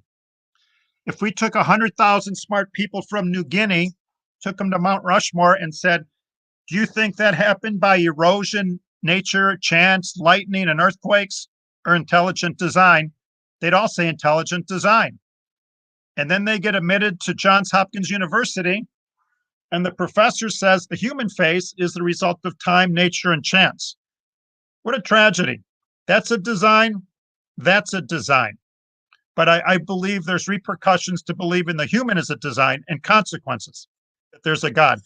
We talked about this. That's obviously the result of chance, but you can't be sure because you weren't there. That's more likely the result of design, little bit of faith, hardly any faith to believe that's the result of design. And again, I know I'm repeating the slide. The eye, absolutely a fantastic, beautiful design by a brilliant God with an IQ of infinity. True or false? Your dog can see better than you in the dark. It's true. Behind their retinas, they have a mirror. It's called a tapetum.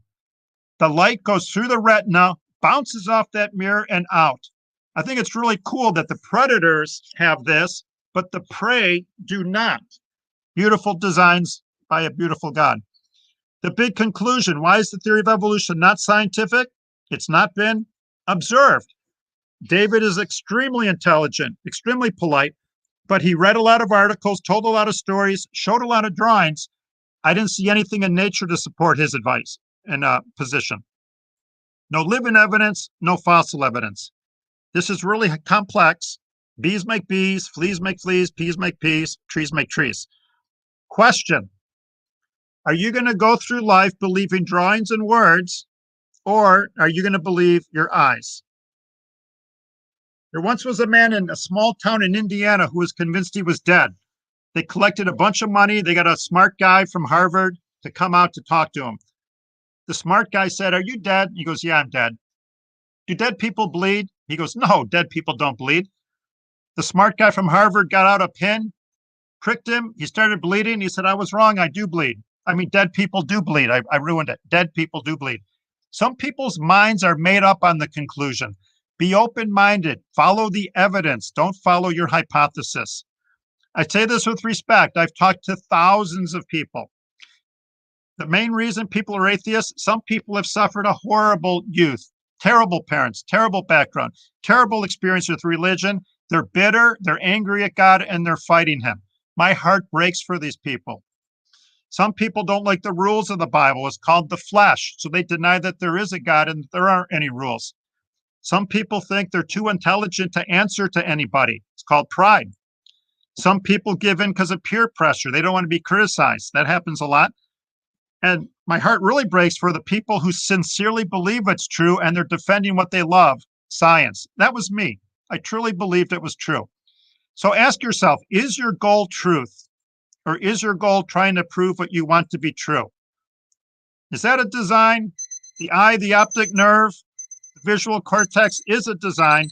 It's a system, and I believe it's designed by the greatest designer of all, the God of the Bible. And my 5 minutes is up. Okay, thank you for that concluding statement there, Bill. We've got David. You've got your concluding statement as well.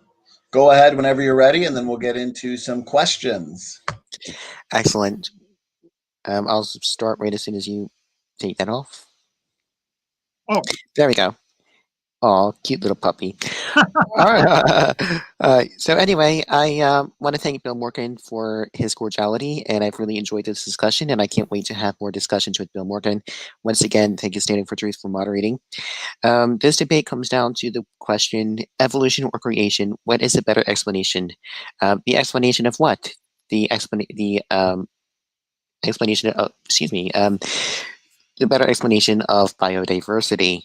I have went through the scientific method and showed how the theory of evolution fits with science. I have shown the core predictions that evolution makes. All of them have been confirmed. Speciation happens.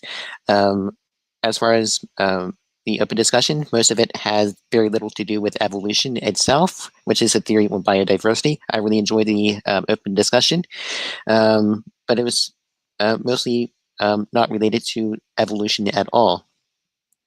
I showed evidence of how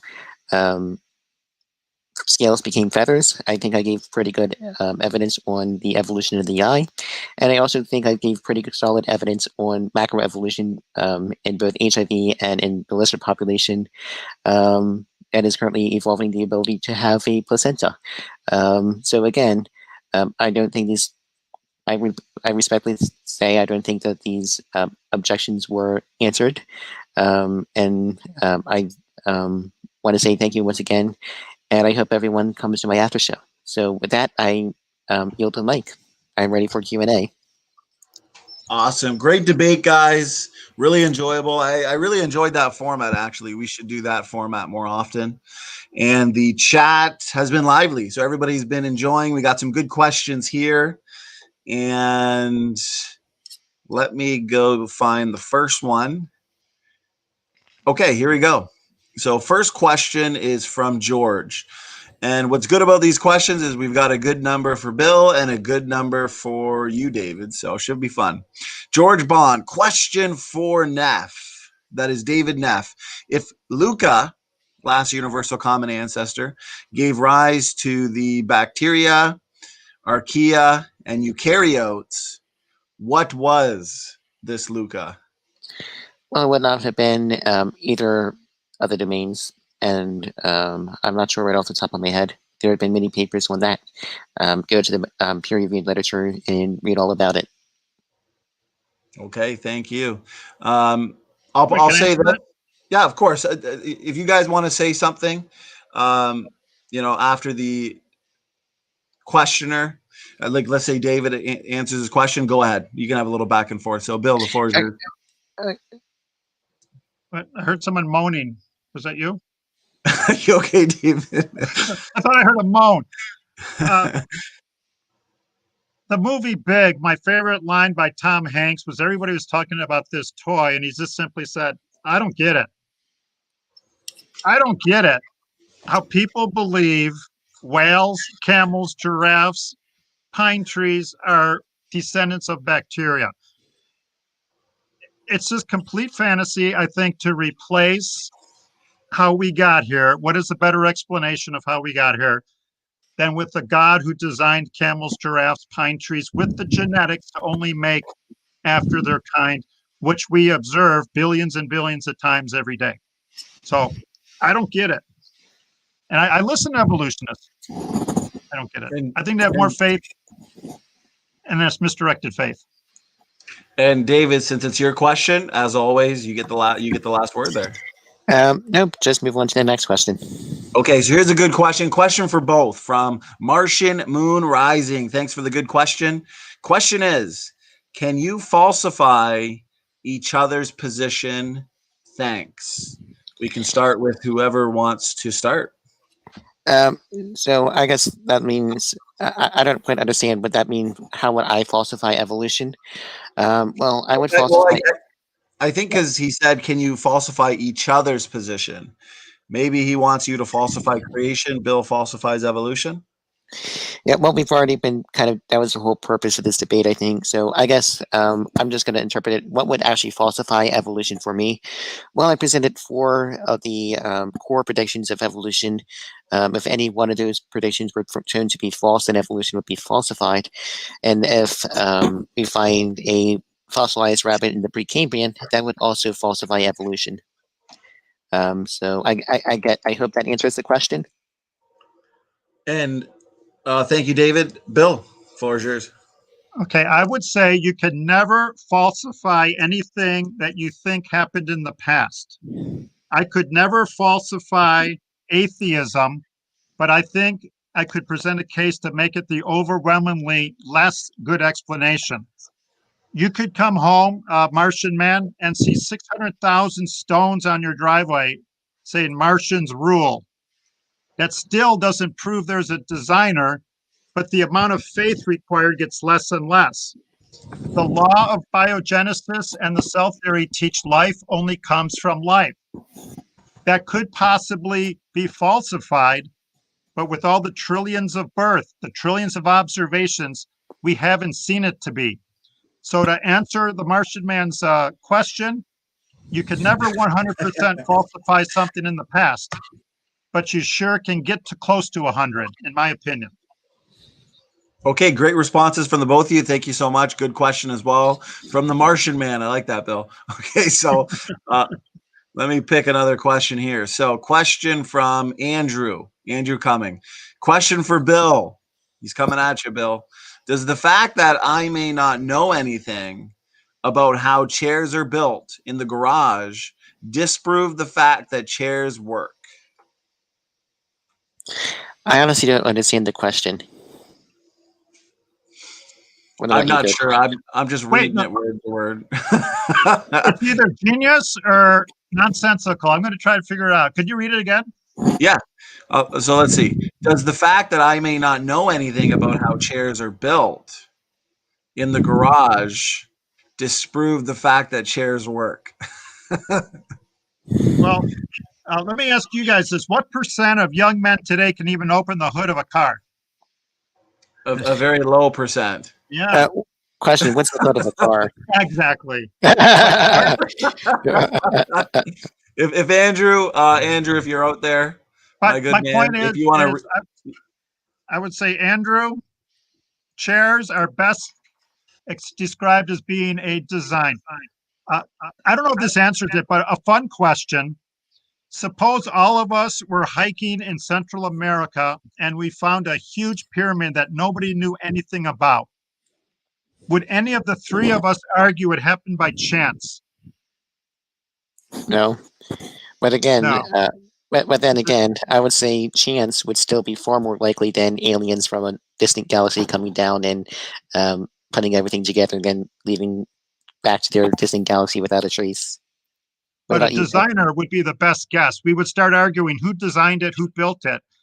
Crop circles. Nobody argued that crop circles in England happened by chance. They all tried to figure out how they got there. And a crop circle is a lot less complex than the human eye and brain and kidney. So it's really not open to, shouldn't be open to debate. It's just who is the designer is the debate. Okay, perfect. Perfect, guys. Let's get to the next question. So we've got a super chat from Sigifredo Sarabia. $5 super chat. Thank you so much. Question is for David.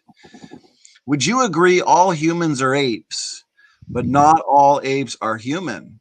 If apes are humans by definition, why distinguish clades if really it's not all apes are apes? Question mark. So it kind of likes going back to basic geometry. All squares are quadrilateral and all squares are, but not all quadrilaterals are squares. Kind of like the same thing. So you could say all X are Y, but not all Y are X. Okay, and Bill, did you have a response at all? Yeah, I was talking to an ape the other day and I said, hey, buddy, I'm an ape too. And he said, we don't want to be part of you. We don't abort our young. We don't do wars. We don't do drive-by shootings. Don't associate yourself with us. They don't want us as part of them, David. Okay, yeah, but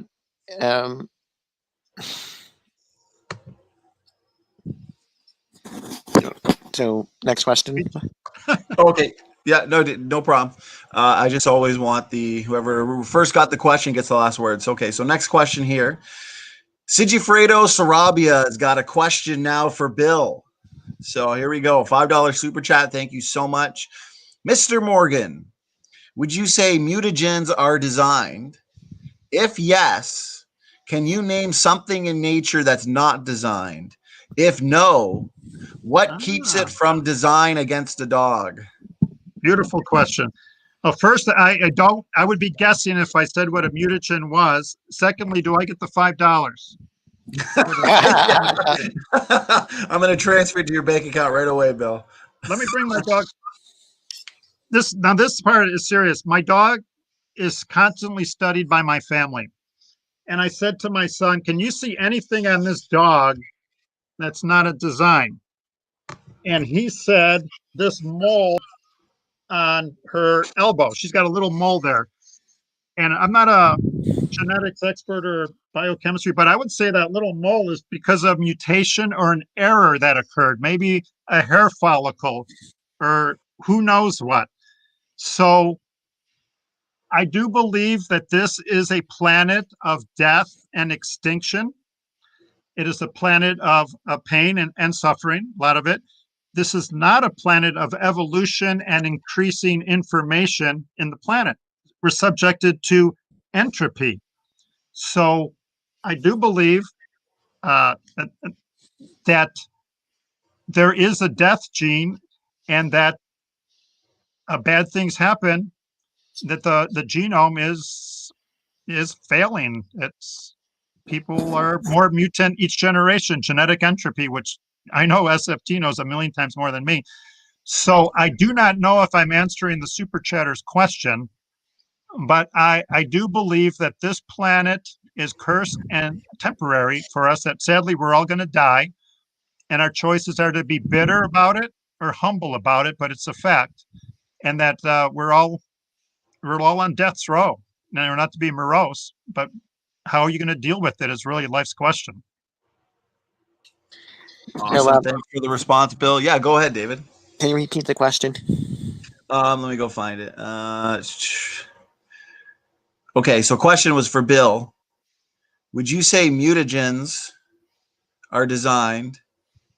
If yes, can you name something in nature that's not designed? If no, what keeps it from design against a dog? Sure. So I guess geologically speaking, the Grand Canyon is a result of natural processes and not an intelligent designer sitting with a lot of caverns and stuff like that. I'm not sure if that is what he is getting at, but those are some things I can think of right off the top of my head. Again, I'm not quite sure if that answers his question or not. No problem. No problem. Bill, you get the last word. Well, with my dog, I see thousands and thousands of well-functioning designs, except for that big old thing on her elbow, and I don't know if that's a mutagen by definition, but I would say that something harmful happened for that to happen. But the design part of her is functioning fantastically. Millions of blessings in her life, except for that elbow thing. But SFT, what is a mutagen? Do you know? So a mutagen would be basically any mutation. So basically all of us are genetically modified organisms. So basically we're all basically mutagens, from what I understand. The whole body's a mutagen, it would be called? Technically speaking, yes. Well, for example, smoking tobacco could be a mutagen because it could lead to mutations in your somatic cell. I'm looking at I was thinking of a different word, mutagen, yeah. So like pollution, it's something that can result in the mutation. I was thinking of a different word, but yeah, mutagen. The sun itself is a mutagen causing skin cancer. That's quite the intelligent design. I agree. The sun is a beautiful design. It's the right mass, the right distance, the right amount of energy. So I agree with you. It is a good design. Except when it gives us cancer and kills us in 5 billion years. I'm not going to last that long. I don't want to. Well, you guys are keeping this fun. You guys are keeping this Q&A engaging. Let's go to another one from our top super chatter, Sigifredo Sarabia. All right. $5 super chat. This one's actually for both. So here we go. Would phylogenetic relationships prove either wrong that life, living organisms, and non-life, extinct organisms, can create new information, or is this fake news? I don't understand the question, but as far as new information, I think I gave a good example tonight of HIV acquiring the new mutation, new information. But again, I don't quite understand the question.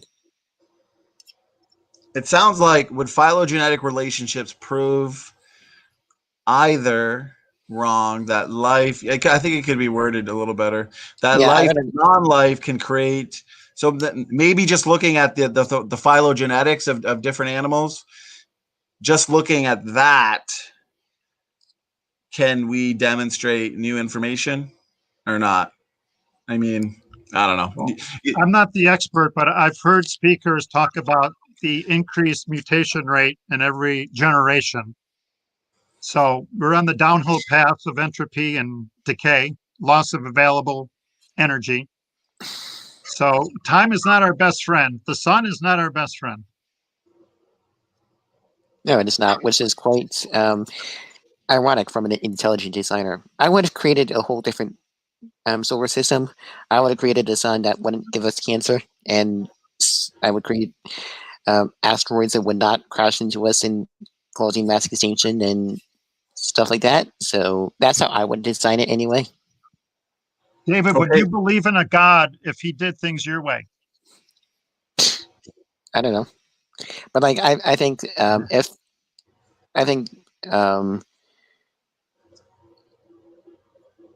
if we were to see stuff, a cosmology similar to what the ancient Israelites had, I think that would be pretty solid evidence. Oh man, could you just jot down a Bible verse, David? And I'm not trying to embarrass you. Yeah. John 10:24. John 10:24. It's a verse, one of my favorites. The Jewish leaders are blaming Jesus for their non-belief. I need more evidence, they're saying. And I love that. That is so human. And again, I have a heart for everybody. A lot of people say, I need more evidence. Well, how much more do you need? Digestion is such an amazing process. You cut yourself, you heal. You break a bone, it heals. Babies, I think there's plenty of evidence that we don't need much more than just to open our eyes with an open mind.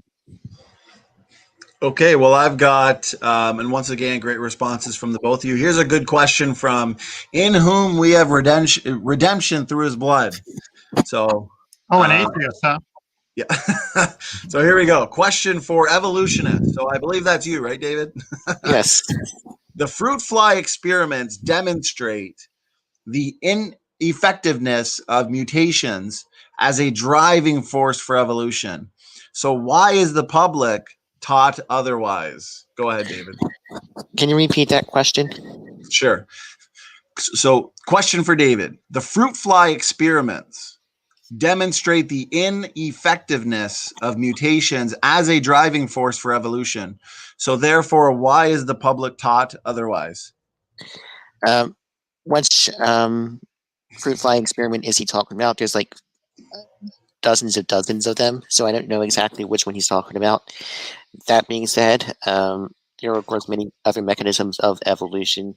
I already gave some examples tonight of macroevolution and an evolution of new organisms and stuff like that, and new functions and new features that didn't exist in the past. So again, if that doesn't count, I don't know what does.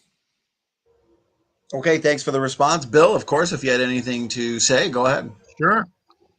Well, I don't know if they had PETA back then, People for the Ethical Treatment of Fruit Flies.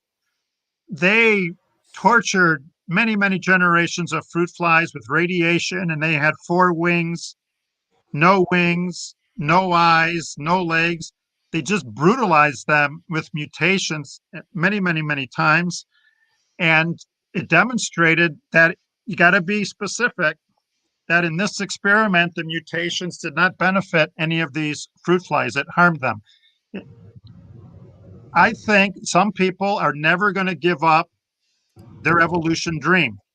I say this with respect. I believe there are many, many people that are enraged at God, people like Dawkins and Krauss. They're never going to change their mind. and they will teach it and they'll just do it over and over. My opinion, they have every right to believe whatever they want. But the thing that bothers me is when they teach innocent people, hey, look, buddy, like Dobzhansky, this is the foundation of biology. What's a student going to say? Wow, I guess it is. He's the expert. But if they were to even begin to teach both sides, a lot of passionate atheists would just have a fit. If they would say these experiments did not prove the hypothesis, they could get fired, censored, etc. So I think for the hardcore atheists, they want to hold on to this dream that there is no God, and they're desperately looking for a solution. I love to meet the open-minded people. Say, you decide for yourself. 8 billion humans, all they're making is humans. 1 million apes, all they're making is apes. No transitional forms. Oh, excuse me. Actually, that wasn't me. Excuse me. All right. So I didn't know Praise That I Am was here. But yeah, there should be living transitional forms all over the place, but they're only in stories and in drawings. sure. So again, that's something we should have more of a discussion on. There are plenty of transition species. One of my favorites is Tiktaalik, which was actually predicted to be exactly where it was. You don't get more scientific than that. I predict we will find this in this particular layer, and there we go. We find it. Trying to think. Have you seen the picture of Tiktaalik? Yes, I have. And But, you really get confidence that that's a transitional form? Yeah. But that's a topic. We can have them. It's a beat up old jalopy of a fossil. Yeah, I think we should do a part 2 of this debate. Maybe. Sure. Yeah, no, that sounds good. Let's get to this super chat. $10 came in from Athena, goddess of wisdom and warfare. What an honor. So, Wow. super chat is, I'll read it word for word. There may be a question in here somewhere. The view that some people have about life being meaningless simply because they are sacks of matter is quite frankly depressing to me. Meaning is not inherent to you. It is something you must find. Did you guys have any thoughts or anything you wanted to respond to that with?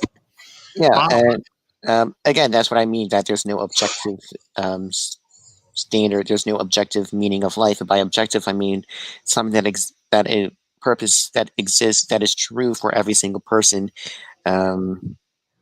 So again, there is no objective purpose in life. And I want to hear Bill Morgan's understanding. What do you think is the purpose in life? 3 things: love God, love other people, and go to heaven. I believe, and I say this with compassion, David, if God exists, and I'm certain there is a God, and we can debate on who the God is. I'm Christian. I understand objections to the Bible and objections to who God is. But if God exists, and this is our only existence, I would say he is a sadist. He is cruel. He is mean. There's so much starvation, so much hunger, war, so many bad parents out there. And I don't know about anybody else upbringing. I was blessed with good parents. But this is it. I believe this is a temporary existence. And a loving God offers life after this to those who seek him and treat him as Lord, to those who can love him on the sunny days and on the rainy days, because that's what love is, not what you can get out of it because of the relationship. And I'm not setting you up, but David, I can give you 2 facts that proves that God loves you. Your eyes. No human, David, will give you a better gift than your eyes. And I could list more gifts. Your ears, your brain. You've been gifted with an incredibly gifted brain. Life is about thanking the gift giver. And it's a beautiful way to go through life in this life and to get through this life of pain and suffering for the life of peace and eternity and joy with him. So that's what I believe the purpose of life is. Yeah. And So I love your question, Athena. So a real quick response to that about the eyes. I would say I have 2400 vision, so I don't see any good design in that. So again, there's a lot of things that I would have done differently if I were God and if I were the designer. Would a blind billionaire pay $1 million for your eyes, David? Probably. But You I bet would he also, would. but I also would pay $1 million for the vision of a hawk. Absolutely. But that's human. I believe one of the secrets of life is to be content and thankful instead of covetous and wishful. Everybody listening, you don't need a younger wife, a bigger car, more. You don't need to be a multimillionaire. Be content with what you have. Be thankful for what you have. David, I'm so glad you have vision. If I were God, I'd give you 20/20, but be thankful for what you do have. And there's a lot to be thankful for, my friend. Well, this goes into 2 follow-up super chats from Athena. So Athena, thanks so much. A $2 one and another $2 one. So Athena says, God gifted me with albinism. Yay. And how do you explain Athena being born with that specific condition? Is David going to answer that or me? I guess you. whatever start. one of you.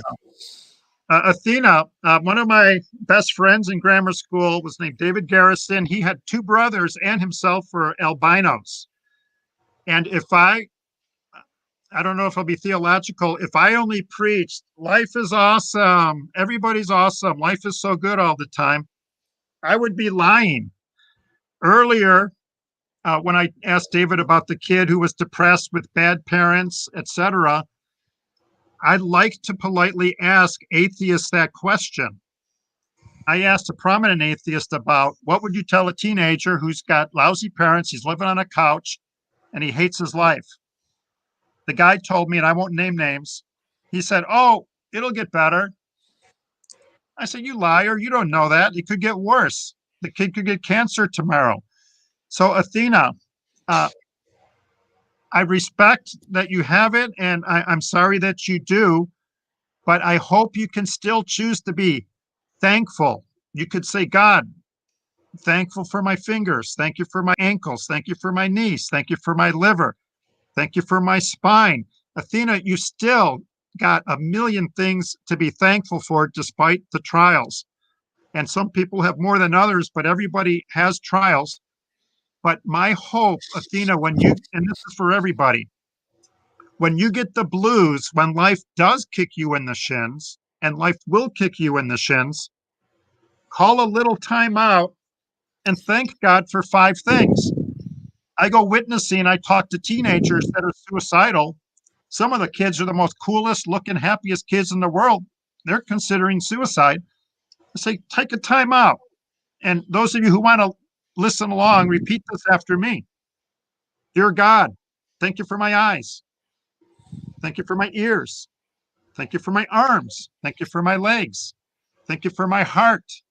Thank you for my ribs.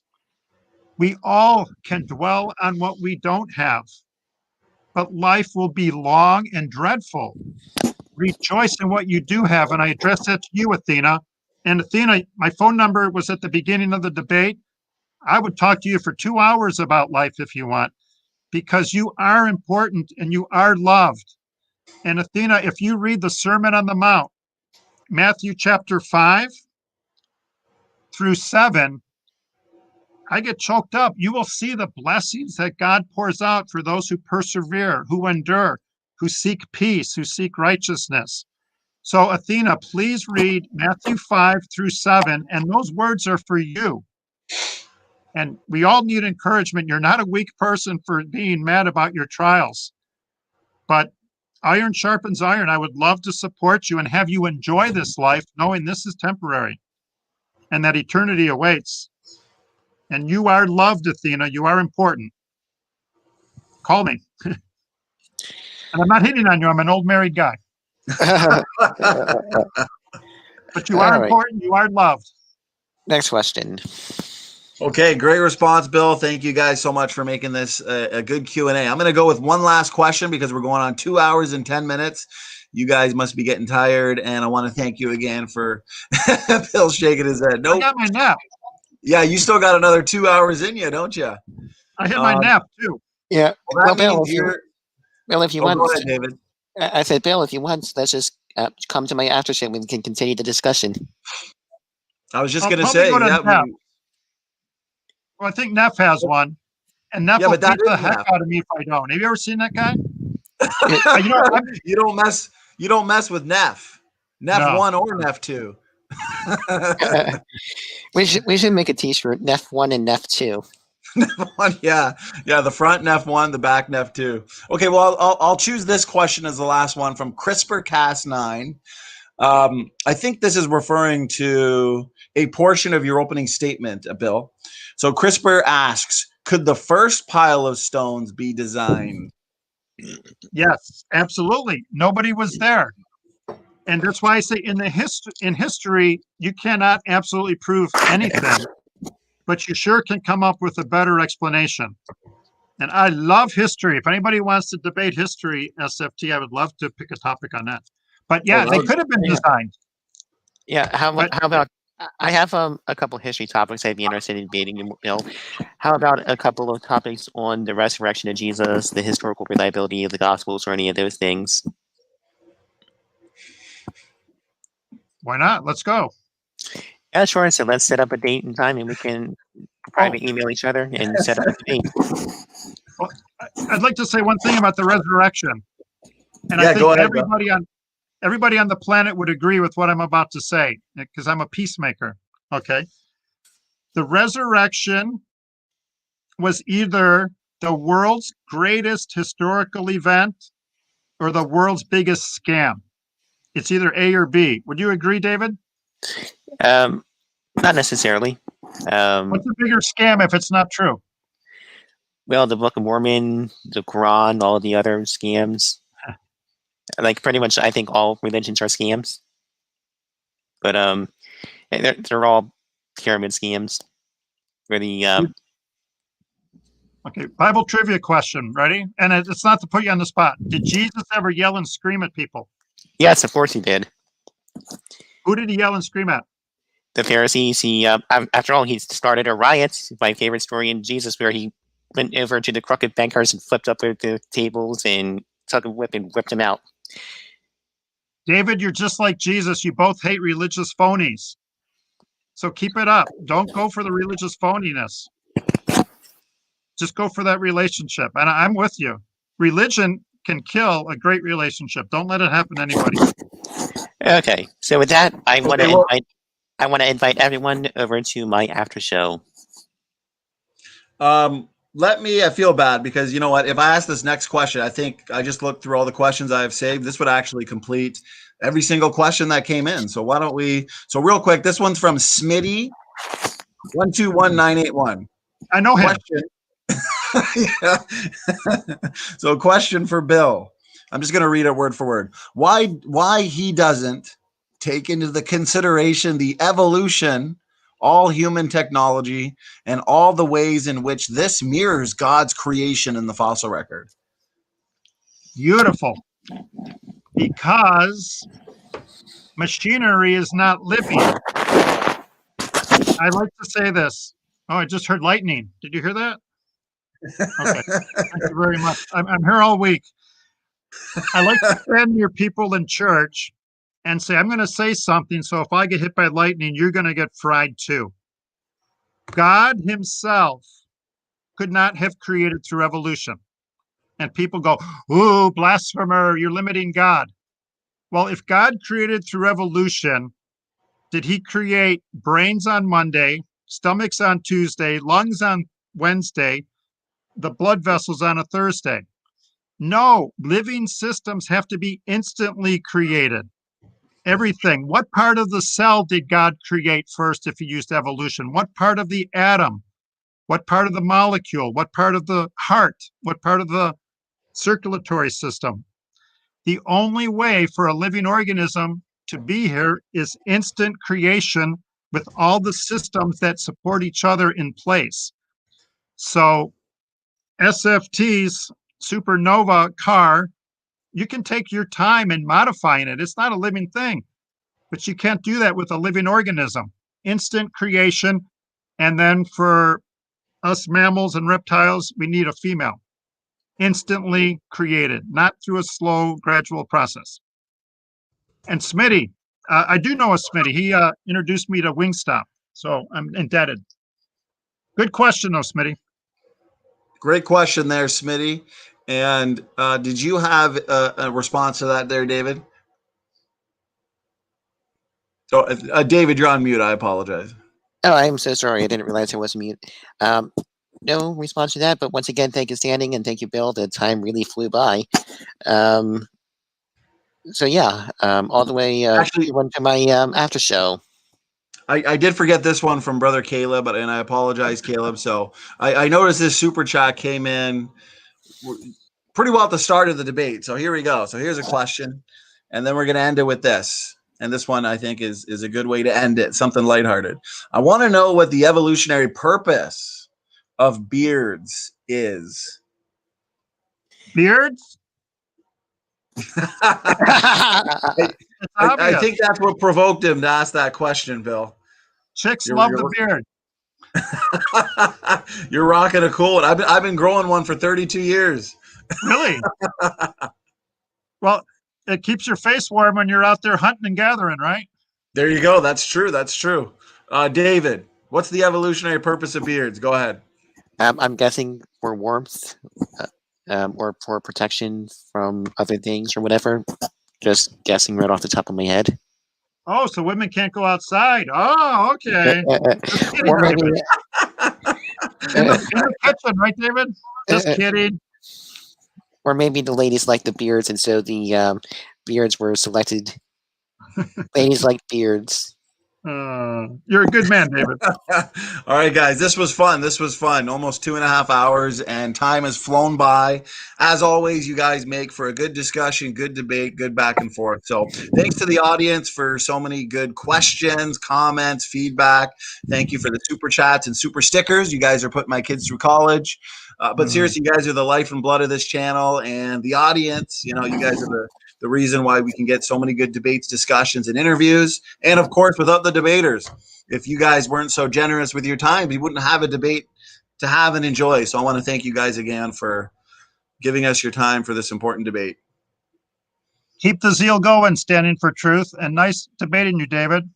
Yeah, definitely. And come on over to my after show, everyone. Go over, and we're going to be starting just a couple of minutes. Oh, you're having an after show? Yeah, come on over. I'm just kidding. You only said it 6 times. Neff 1 and Neff 2 are both having after shows, guys. So go on over, check out the after shows. Should be fun. Should be a wild Friday night. Let the party begin. SFT is out. God bless everybody. Wait, how do I find Neff's after show? Hold on. I will link it to you. And the other guy. The other guy, definitely free. Old Neff.